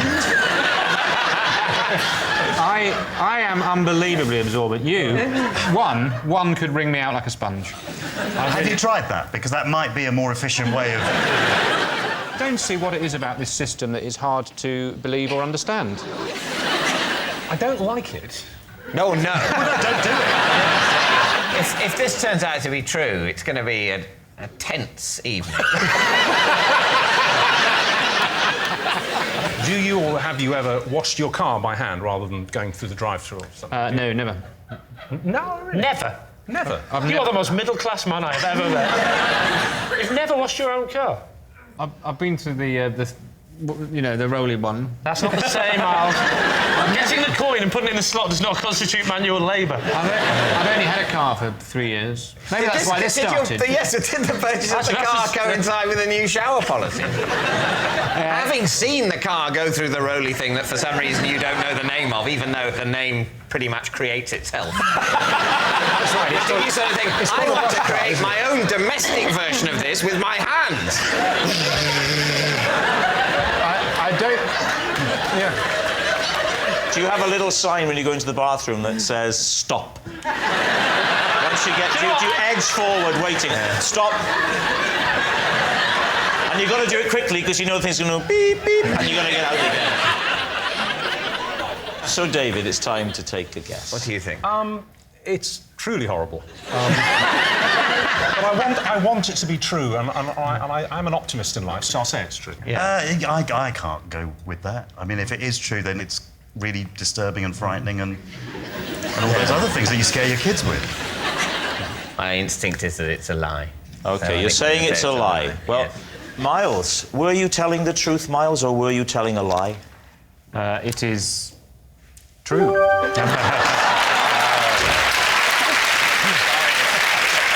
Yes. Almost unbelievably, it's true. Every time Miles showers, he must adhere to his strict system for drying himself. I was sacked from my job in a call centre for repeatedly using different accents on the phone. David's team. Who were you in a call centre for? Who did you work for? I was working for Royal Mail. Royal Mail? Yes. And what sort of call do you get? Where's my post? It was a while ago, and you used to not have Google, and people used to ring for postcodes. What's your favourite accent to do? So obviously Welsh is easy, so... Would you do the accent of the postcode? So, yeah, that would... Sometimes you could do that. So, OK, I'll be the person who Okay. needs my postcode. Okay. OK? Yeah, That does sound like a pre-Google phone, I'll give you that. Hello? Oh, hello. Bula da. I need a postcode, please. That's nice. Oh, are you Welsh as well? Ah, dim eich ffradi. Oh, nachyn nawr I bydd y mair. Ac y mair sitting at a panel ac I got a moron to your left.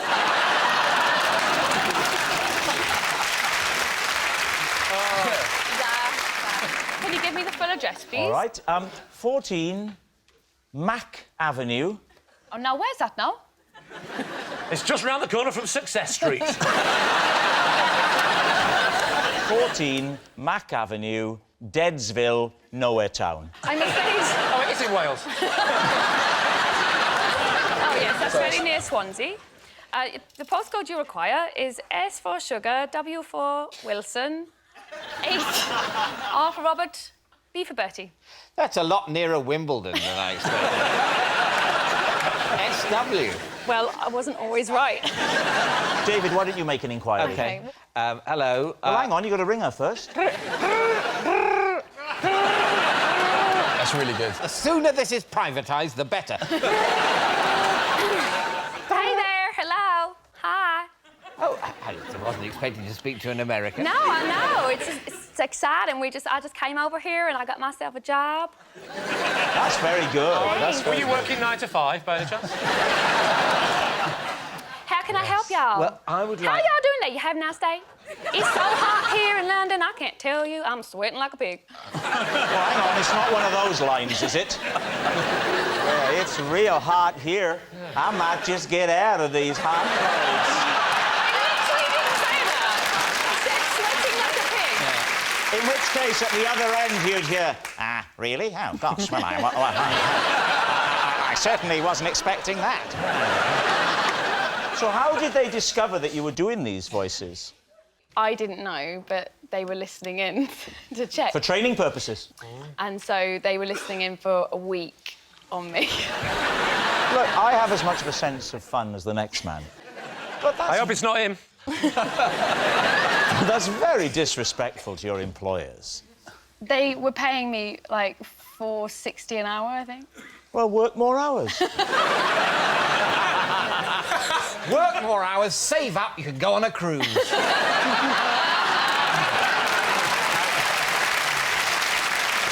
So what did they say to you? What did they say to you? They took me aside, and there was going to be, like, Christmas break, and they just said, we're asking everyone back after Christmas, but we're not asking you. I should have said, that's fine, sugar, I don't even care. But, So what do you think? Claude? No, you have to say it out loud. I think it's a lie. You think it's a lie? They wouldn't wait a week to fire her. I'd have fired her immediately.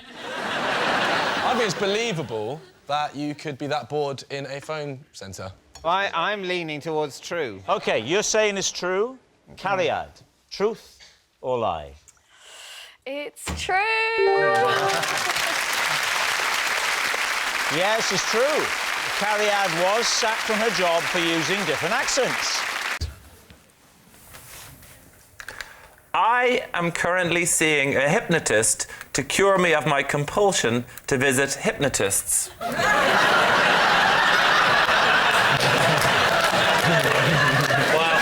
I don't think this is going to take too long. How long have you had a compulsion to see hypnotists?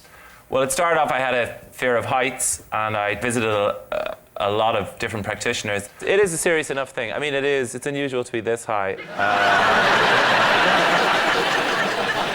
And yeah, I tried hypnosis, and then I seemed to be getting something temporary from it. So then I ended up visiting a lot more hypnotists. What were you getting temporary from it? I was getting some relief from it for a while. From your fear of heights? Yeah. So you're now relieved of that at this point. Why would you go back? Oh, because then the relief is temporary. So I ended up going back, and then I ended up getting really addicted to visiting different hypnotists. What do they do? Normally they just put me under for a minute. Put and under then what? Water? They make me, it's serious, they make me lie on the ground. So they make you lie on the ground? How's that going to cure your fear of heights? Surely they should make you lie on top of the cupboard. Well, I am knocked out during this, and then when I wake up, they put me on top of something high. Oh, all right. So how many different hypnotists have you seen? I don't know, it's into the hundreds at this point. Hundreds of hypnotists? It was costing, most of my income was going on it. I mean, I would do whatever money I could get was just going straight into hypnosis then. How long have you been seeing the one you've been seeing now for to get you off seeing the hypnotist? Well, this one about 2 years now. I mean, so the man you've been seeing for the last 2 years has been specifically for the problem that you want to stop seeing hypnotists. Not for the height thing anyway. Just I'm addicted to hypnotists. I need to stop. That's what you're seeing him for. Yeah. And you've been seeing him for 2 years. We're nearly out of the woods.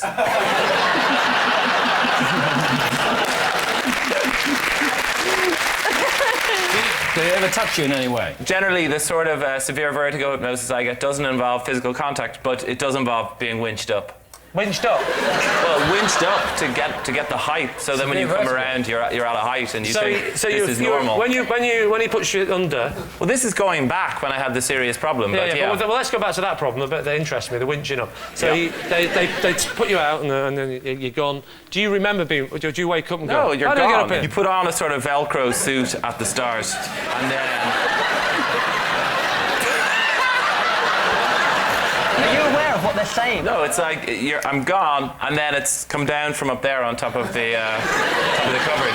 So they winch you up, and then winch you down onto the cupboard. No, I can get down because I've been hypnotised. So, but you've been winched up to go on top of the cupboard while I'm under. Yeah. So he winches you up, then slightly nudges you over the cupboard and winches you down again.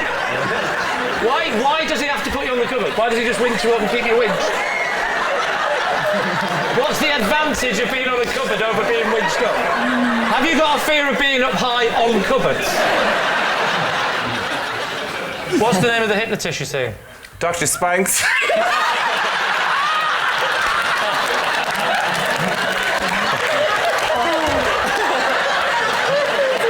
Never before. You're doing really well. I don't think I've ever seen it. You know when you start a sentence and you don't know how it's going to end? It's never happened before with just 2 words, doctor and Spanks. He's German. Oh no. He's German, yeah? German.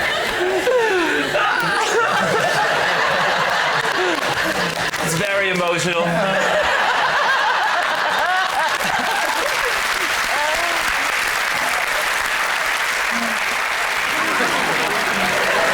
What do you think, Lee? It's a tricky one. Well, it's a tough one. I'm going with you on this one. What do you think? Even if I believed everything else, I've never met anybody German called Spanks. It's S-P-E umlaut. G-H-N-K-S. You just ruined it. Oh, is that what ruined it? Because there is never an umlaut on an E. There's never a man being velcroed and winched up on a cupboard. That's the bit you want to be focusing on, not the spelling of his surname. So, Lee. I'm saying it's a lie then. He's saying it's a lie. David O'Doherty, was that fantastic tale the truth, or was it a lie? Incredible as it seems, that is a lie. Yes, Unsurprisingly, it's a lie. David isn't seeing a hypnotist to cure him of a compulsion to visit hypnotists. I went to see a hypnotist once. All the time he was saying, look into my eyes. Sorry, not hypnotist, optician. OK, well, I'm still blind. Neither of my PPIs work. David, would you save us all a lot of time and read my card out for me, please? Gladly. During lockdown, I bought a pogo stick to use as a home school teaching aid. All right, Lee's team. OK, so, Chris, have you got children?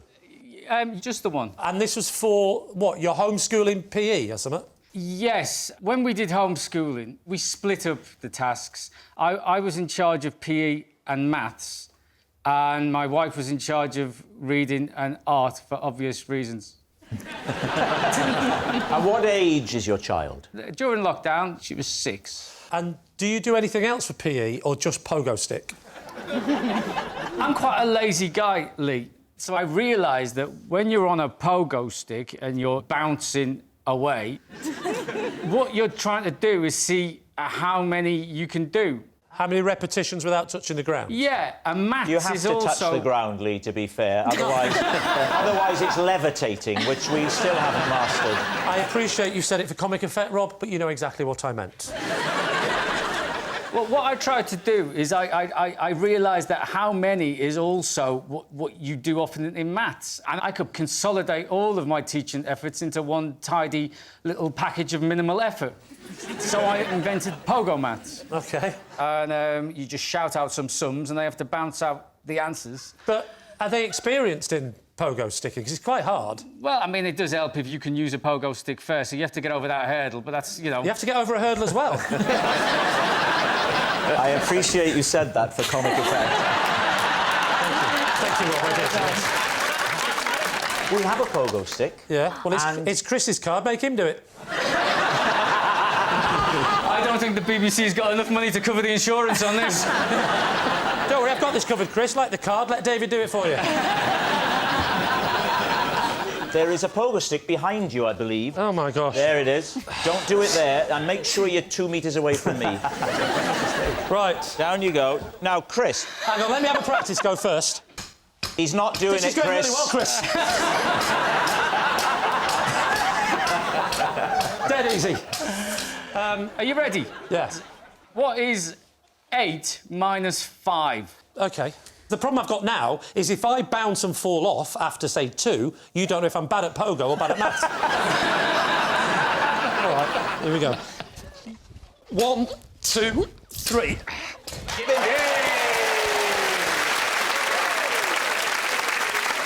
Well, this is good because you've got to get them all right if you want to do dinner tonight. Shall I just see how many I can do? Yeah, let's see how many you can do. I'll try and jump up onto that. How about that? Don't do it, Lee, don't do it! 1, 2, 3, 4, 5, 6, 7. I've got no idea what's going on. So, having experienced it... Yes. Do you think he's telling the truth? What do we think? I didn't know they still did pogo sticks. Oh, yeah. Oh, yes. Imagine how hard you could hit the ball with a spring-mounted snooker cue. I mean, that's a good point. Yeah. So what are you thinking about this story? The more I think about it, the more I think it wouldn't work because the white ball's going to spin back. No. We're talking now about the maths and the pogo. Right. Do you reckon it's true? I think it's true that Chris is lazy. I'm not really blind, it just gets me out of doing things.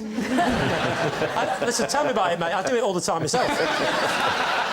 How do you think I park so close to Sainsbury's? I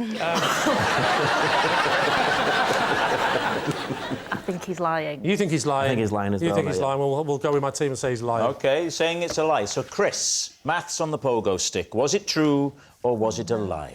Pogo maths, copyright, Chris McCausland, 2020. True. Oh! Sorry. Yes, it's true. Chris did use a pogo stick to teach his daughter maths. Possession.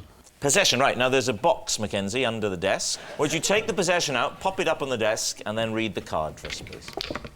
Oh. Oh, hello. This is my orchidometer. It was a present from my sister. What does an orchidometer do? Yeah, that's true. I tell you what, I've seen one of those and it wasn't called an orchidometer. Admittedly, I haven't seen the whole length of it before.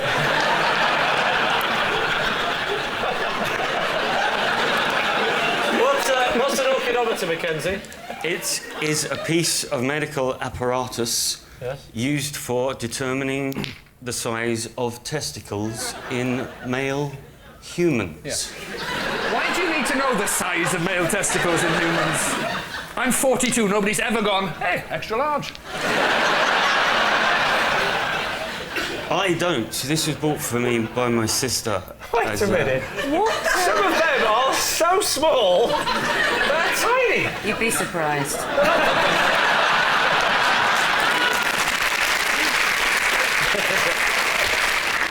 My sister bought this for me for nostalgic reasons. Nostalgic? Yeah. To remind me... Hang on, if this is to remind you both of the good old days, we don't want to... Well, surely nostalgia. In my sister, when I was growing up, you know, as my size bit, she would do a little mark, pencil mark on the kitchen wall. Fair enough, but for your testicles.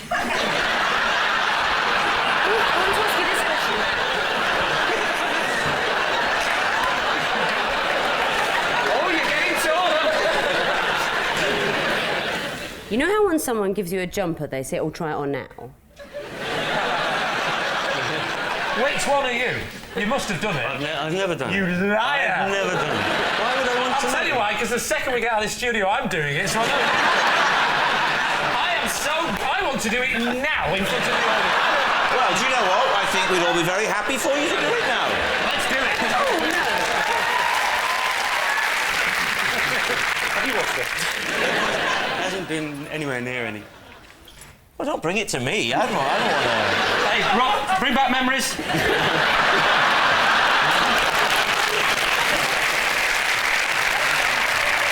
Right, I will do it, but I'll do it under the desk. You're not going to get your... Come on. One, just one then. Meet me halfway. Come on then. Come on then. No. This is a real medical thing. Why did your sister get you in? Because when I was younger, I was a very slight chap, not the When you were younger, you were slight? specimen of man. Blimey, what were you, a stick man? And I used to have to go to a hospital to be measured in all sorts of creative ways. Keep it light. One of the ways they measured me was using an orchidometer. And, They measured your testicles with it? Yeah, not with that one. What are you going to say? With your testicle measuring device, you spoilers ambassador. the question is whether his sister got it for him and not what this is. His sister got it for him. He's telling the truth. Can you not? Am I? But this can't be real. Take those. This can't be real. Have a look at him through those. Tell him your sister gave you that as a present. Have you got truth glasses? They're not allowed on this show.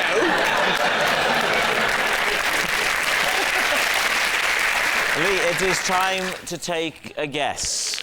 Imagine going to the doctors and going, is that normal to have that many? Take a look at this, Doc. Tell me that's normal. They're purple, and it's the wrong amount. OK, what do you think? I'm going to go with it. OK, then. Well, why not? It sounds true. Saying true. OK, Mackenzie, what's the answer? It is true. It was true. Mackenzie's sister did buy him that orchidometer. Mackenzie frequently brings it out at dinner parties and uses it as an icebreaker, and more often than not, a morale crusher. I have drunk rum from a human skull. David's team, what do you think? That must have been a dark moment. I was in Haiti. Right. And I was working and the opportunity presented itself. I don't think we need to ask any more. How did the opportunity present itself? I was attending a voodoo ceremony in the middle of the night. Right. Best time for a voodoo ceremony. Those 10 o'clock brunch ones are rubbish. Were you covering the... was this work-related? Yeah, yes. Yeah, work-related, yes, it was, yes. Where was it held? In Haiti. Where specifically? where they practice voodoo. Yeah, in a conference centre, in a cave. It was out in the countryside. Right. In a little shed thing. Right. And they passed around this skull. Yeah. It wasn't the whole skull that was full. It was the top had come off. They poured rum in it, and then they all took a drink from it, and they asked me to drink from it as well. Oh. How did you know that this sort of grey... How did I know it was a skull? Yeah. Someone told me afterwards. I thought it was a coconut at the time. Right. Did it have hair on the... Did it have hair coming out of it? What? Like a coconut. Like a coconut. He said he thought it was a coconut. There are two hard, round things that have hair on them. Human heads and coconuts. Yes, the hair. That's the point. Not the skull. The skull doesn't have bloody hair on it. The cranium. I think it's possible I've seen hair on a pork scratching. It gets passed round, you take a sip from the weird grey saucer, it gets passed on, the voodoo ceremony ends, you head back. Who tapped you on the shoulder and went, I'll tell you what you just drank out of, mate? Was it the bloke with his brain showing? I was there, actually, to do an interview with a zombie. Right. You met the zombie? Yes. When you say zombie, yes. What do you mean? What is a zombie? Well, a zombie is somebody in the hinterland between life and death, you idiot. Evidently wasn't that. Can I just say your hosting position is getting a bit aggressive? What do you mean by a zombie, Bill? They said he was a zombie. Oh, right. They brought him in and they said, now you can do an interview with him. But that's not right. Did you mic the zombie? So what are you thinking, David? Is Bill telling the truth or is he lying to us? What do you think? Catherine, what do you think? I think it's so mental and ludicrous. I don't think it's true. Insane. I'm going to say that is not true. In which case we're going to say we think it's a lie. You think it's a lie? OK, Bill Turnbull. Truth or lie? What do you say? Insane, ludicrous, and true.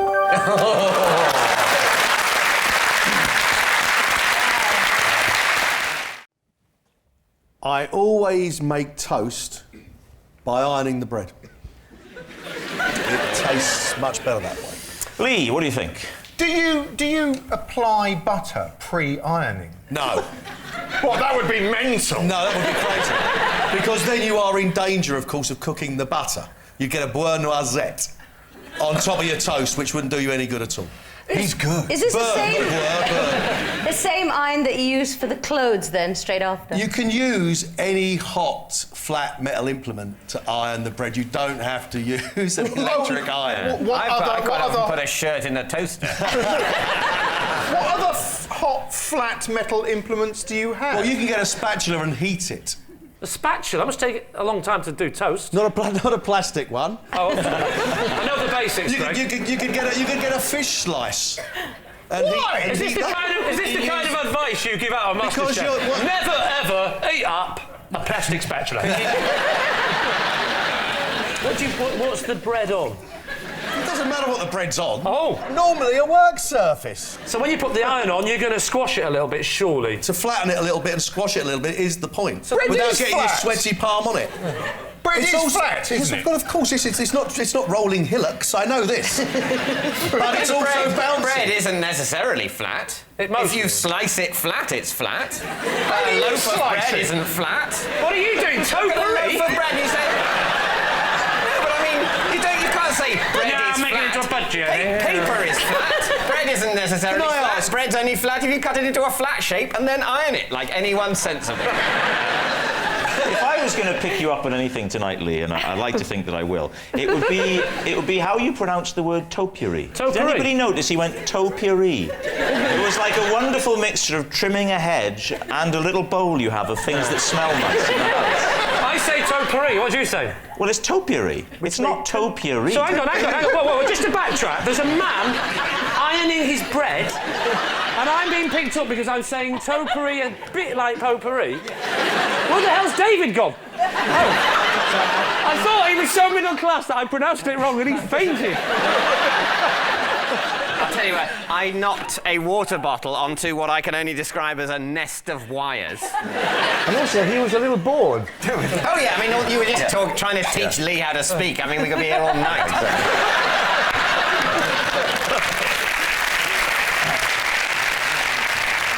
If you iron bread, would it ever properly toast? Wouldn't it just get very soggy and hot? You could put butter in the steaming bit. You could have a butter one and a jam one. Oh, no, but if you put the jam in, then you're going to have the problem you have with a Pop-Tart, which is when you get a Pop-Tart comes out and you forget to let it cool down.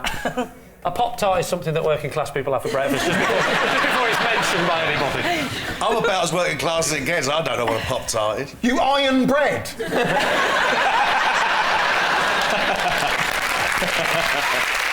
I don't always use an iron. What do you sometimes use? I just told you. A hot metal implement, like a spatula. Yeah, or a fish slice. How are you heating up the fish slice? You could just put that on a naked flame. It's just occurred to me that it's a bit like toasting on the Arga, isn't it? Because it's a hot surface. Similar. Mind you, that is posh. That's a posh thing. I suddenly realised. Have you seen an Arga? Yes, I have seen an Arga. I'll have you know I've broken into some very nice homes. What are you going to say, Lee? Truth or lie? Well, I don't know. What do you think? To toast bread with a fish slice, you'd have to get it up to such a temperature, it'd be like molten lava. I hate to bring everyone, but the allegation is an iron. No. He said that he also does it with fish That's slice. just chat you're having on your own time. The allegation is the iron. Who are you, his lawyer? No. I mean, for the purposes of this, yes. Come on, let's make a decision Right, go here. on, what do you think? I simply don't buy it because of the fish slice issue. Nina? I just can't imagine that he'd waste, like, 20 minutes ironing a piece of bread in the mornings. I don't think he... Well, How big is your bread? You got lie? OK. Yeah. We'll say lie. Saying it's a lie. OK, Greg Wallace, were you telling the truth or were you telling a lie? It's a lie. It's a lie. Very well. Yeah, Greg doesn't make toast by ironing bread. I thought that was... I made a mental note to try that. I once found my postman's finger. OK. Where? On the floor in my hallway. On the floor in your hallway? Well, he'd Been sliced off by the letterbox. Sliced off by the letterbox. He was posting a letter through my letterbox on a Saturday morning. And That doesn't sound very likely. And we suddenly saw a postman up against the window with a finger missing. He was banging on the window, screaming for help. And when we went to answer the door, the finger was just there. It was completely off. From where? From halfway? From his hand. No, from his hand. I mean, so whereabouts on the finger? From the top knuckle. You can stick it back on, can't you, and tape it and things Yeah, like that. yeah, And we, help before the hospital comes along, the doctor. We put it in ice. And he took it to the hospital with him. And they stitched it back on. And did it still apparently. move? I don't know. I've not seen him since. Had you previously noticed quite how vicious the action on your letterbox was? Well, I've never posted a letter in my own letterbox. Oh, you've had to pull a bulky one through. We all have. And I have.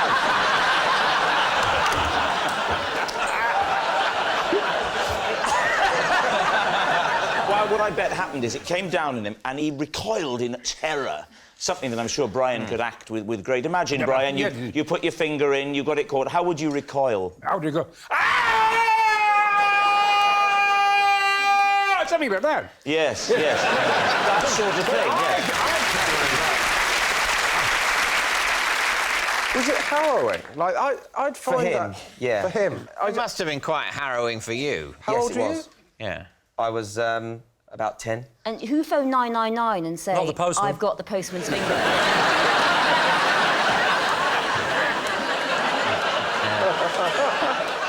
I mean, let's be practical. You could use your other hand. So, David, what do you think? Do you think it's true? I don't. I think it would have been more kind of affecting. I think Kevin's a bit laissez-faire with something that would have maybe stuck... He wouldn't be able to tell a story like this yet. Because it'd be so traumatic. Yeah. And in fact, whenever anyone beckoned to him, he'd scream.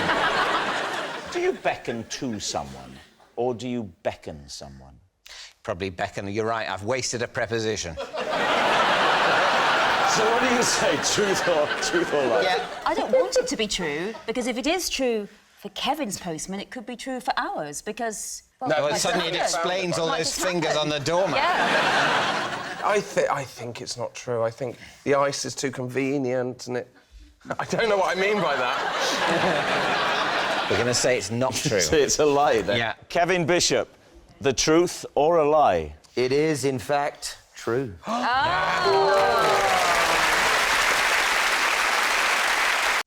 I once found a steak pie down my trousers. David's team. No further questions.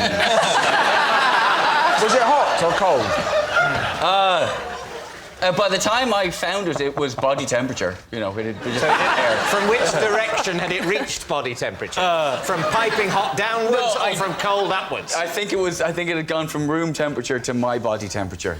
I was actually sitting on the tube, and I realised that there was a steak pie in my trousers. Which line were you on? Actually, you know, it wasn't the London tube. It was the Glasgow Underground, actually. More specifically. So you're sitting there. Yeah. What time of day is it? It was morning. I was on my way home, and I felt uncomfortable, and I put my hand down the So back it's of my... early morning, you're on way home from some sort of party? I was a student, and I think that answers all of the questions. Were you drunk? I was not drunk at the time, just because I was in Glasgow. No. No, because you're Irish. Yeah. That takes the curse off it, right? I surmise what had happened was I had fallen asleep in someone else's living room, and somebody thought it would be funny to put a steak pie, not just in my trousers, actually in my pants. It was in your pants? Yes. Was it at the front, back, it was or side? I would say what has happened is I've fallen asleep face down, and it has been shoved down the back. It was down the But back. I tell you, whoever it was made an effort. They pushed it. It had become... It was down in the gusset. Yeah. In fairness, I don't think they were really my friends. I sort of inveigled my way back into somebody's house without really having been invited. You know, sometimes there was a group of people going back, and I think I wasn't entirely a welcome addition to the evening. So you wake up in the flat. Yes. You've been asleep face down. Yes. So you've not yet felt the effects of the pie. That's right. You stand up. Yes. You Still don't- not aware of it. You don't feel that there's something extra. No. You're talking about a man who's already carrying quite a lot of weight down there. Right. OK, so it's only added maybe 2-3% of the general wealth of matter. Yes. And then you walk, presumably, from this flat to this underground station. Yeah. You don't notice on that walk that there's something not I may part of you. For all I know, at that I have been shedding pie crust like something from The Great Escape. Wasn't it smelling? Were you not like walking along constantly going, there's a Greggs everywhere around here? So then you get on the train. What point do you notice the pie? You know, it's only a 8-minute journey then to my stop. So at some point there, it's only then while sitting down. At some point? It's not the moment you sat down on a pie. No, it definitely... That wasn't the time. No. It just, you gradually became aware. Yeah. I don't believe that. It was you've got a pie in your pants. David, even if you don't believe it, you don't need to be angry about it. I'm trying to break it. What sort of pants were you wearing? If that's not too sexy a question. I don't want to sound like I'm making things up, but I don't remember exactly what... You don't remember what pants you found a pie in?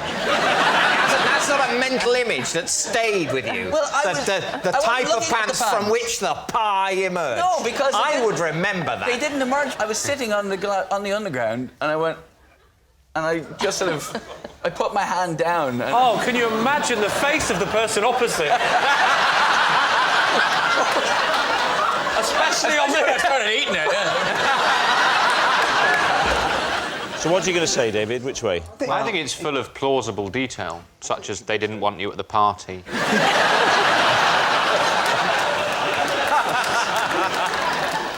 We think it's true that he did have a pie in his pants. OK, Ed, was it the truth, or were you telling us a lie? To my eternal shame, it is true. Yes, I'm afraid that was true. Ed did once find a steak pie down his trousers. At school, I once rubbed stinging nettles all over my face and told my teacher I was ill so I could go and meet a boy in a graveyard. David's team. True.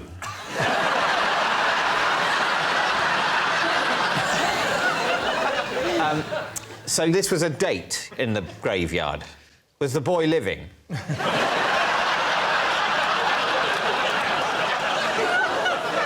He was just before we met, yeah.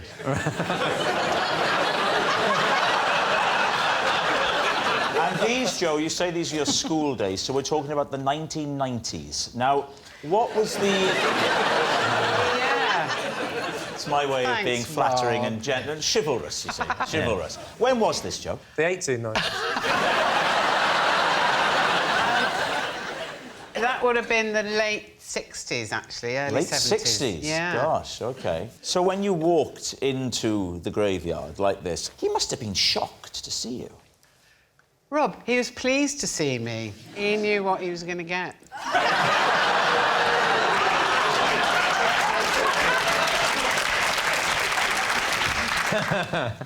Whoa.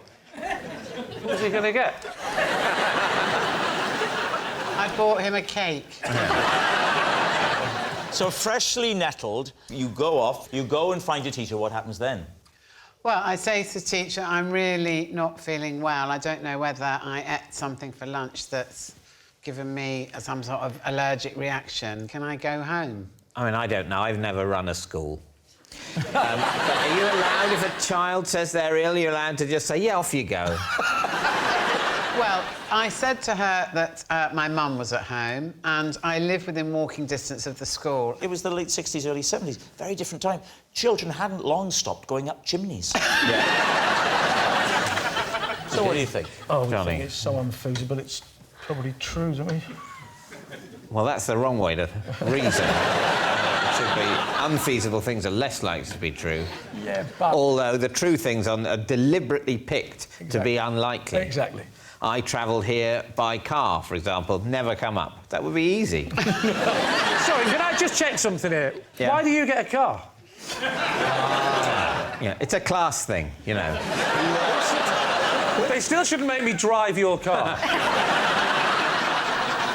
Right, Joe, in the graveyard with What the do you young think? man. True? Because it sounds so unlikely. Yeah. I still think it's flawed reasoning, but we'll go true. You're saying that it's true? Yeah. Right, Joe. Truth or lie? It is a lie.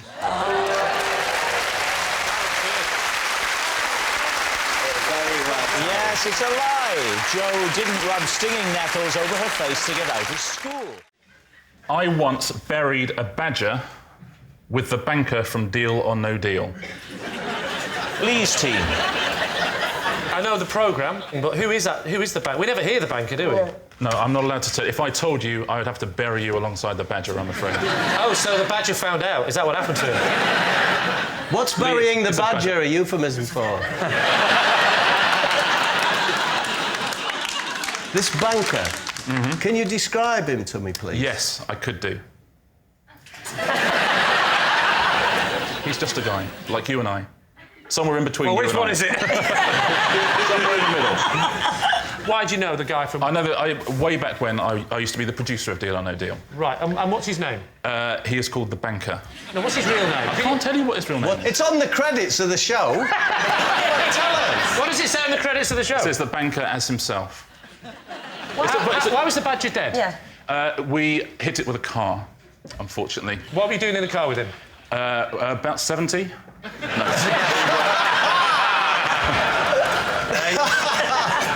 We were on holiday together. Where were you on holiday? Badger Country, Cornwall. Was Edmund there? Sorry, I'm not part of this, am I? Sorry. It's a good question, though, Greg. Was Noel there? No, it was a holiday.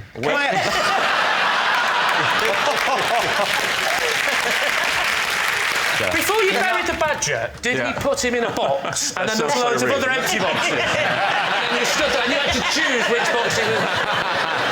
Dead squirrel, wrong box. I think it's very sad that the badger died and everything. Yes. But why so much trouble to dig the grave? Because the banker's wife was with us. Oh, can you tell us her name, or does she work for? Does she work for the Iranian government? What is the name of the banker? Was this during the day or of the evening? It was late at night. Were you drunk? Had you had a few? I had a few, yeah. So you went and got Were you driving then? No, I wasn't driving. If he's not going to say the name of the banker, of deal or dealer, he's not going on national television go, I was driving, I was mullered. I say badger, I mean none.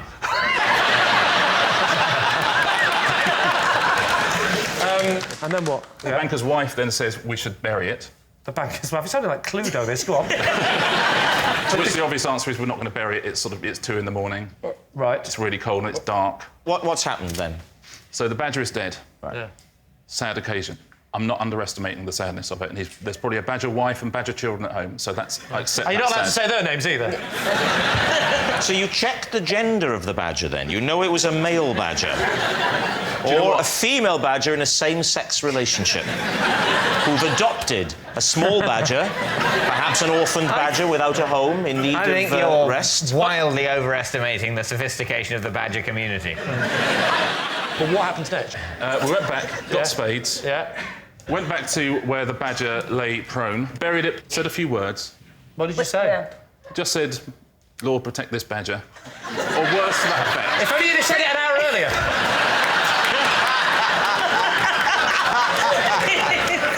So go on, Lord, protect this badger. I think I said a few words about the family of the badger and gave some words Tell of us apology. the word. I want the words. I apologise to the family of this badger, wherever they may be, because I'm guessing they're nearby. Yeah. Put some stones on it. Went back home, started drinking again. So, Lee, what's it going to be? Yeah. Truth or lie? Oh, I think it's true, Lee. Bob thinks it's true. You think it's true? Yeah. Patsy? I don't believe the badger bit. I think the badger bit. That's quite essential to the story. But everything else you believe. I believe he knows the banker. Right. I think he knows the banker's wife. Well, there's your answer. There's your answer. We think it's true apart from the badger bit. OK. Lee, it's time to make your mind it's up. true. It's true. You're saying it's true. Richard, were you telling the truth or were you telling a lie? I was telling the truth.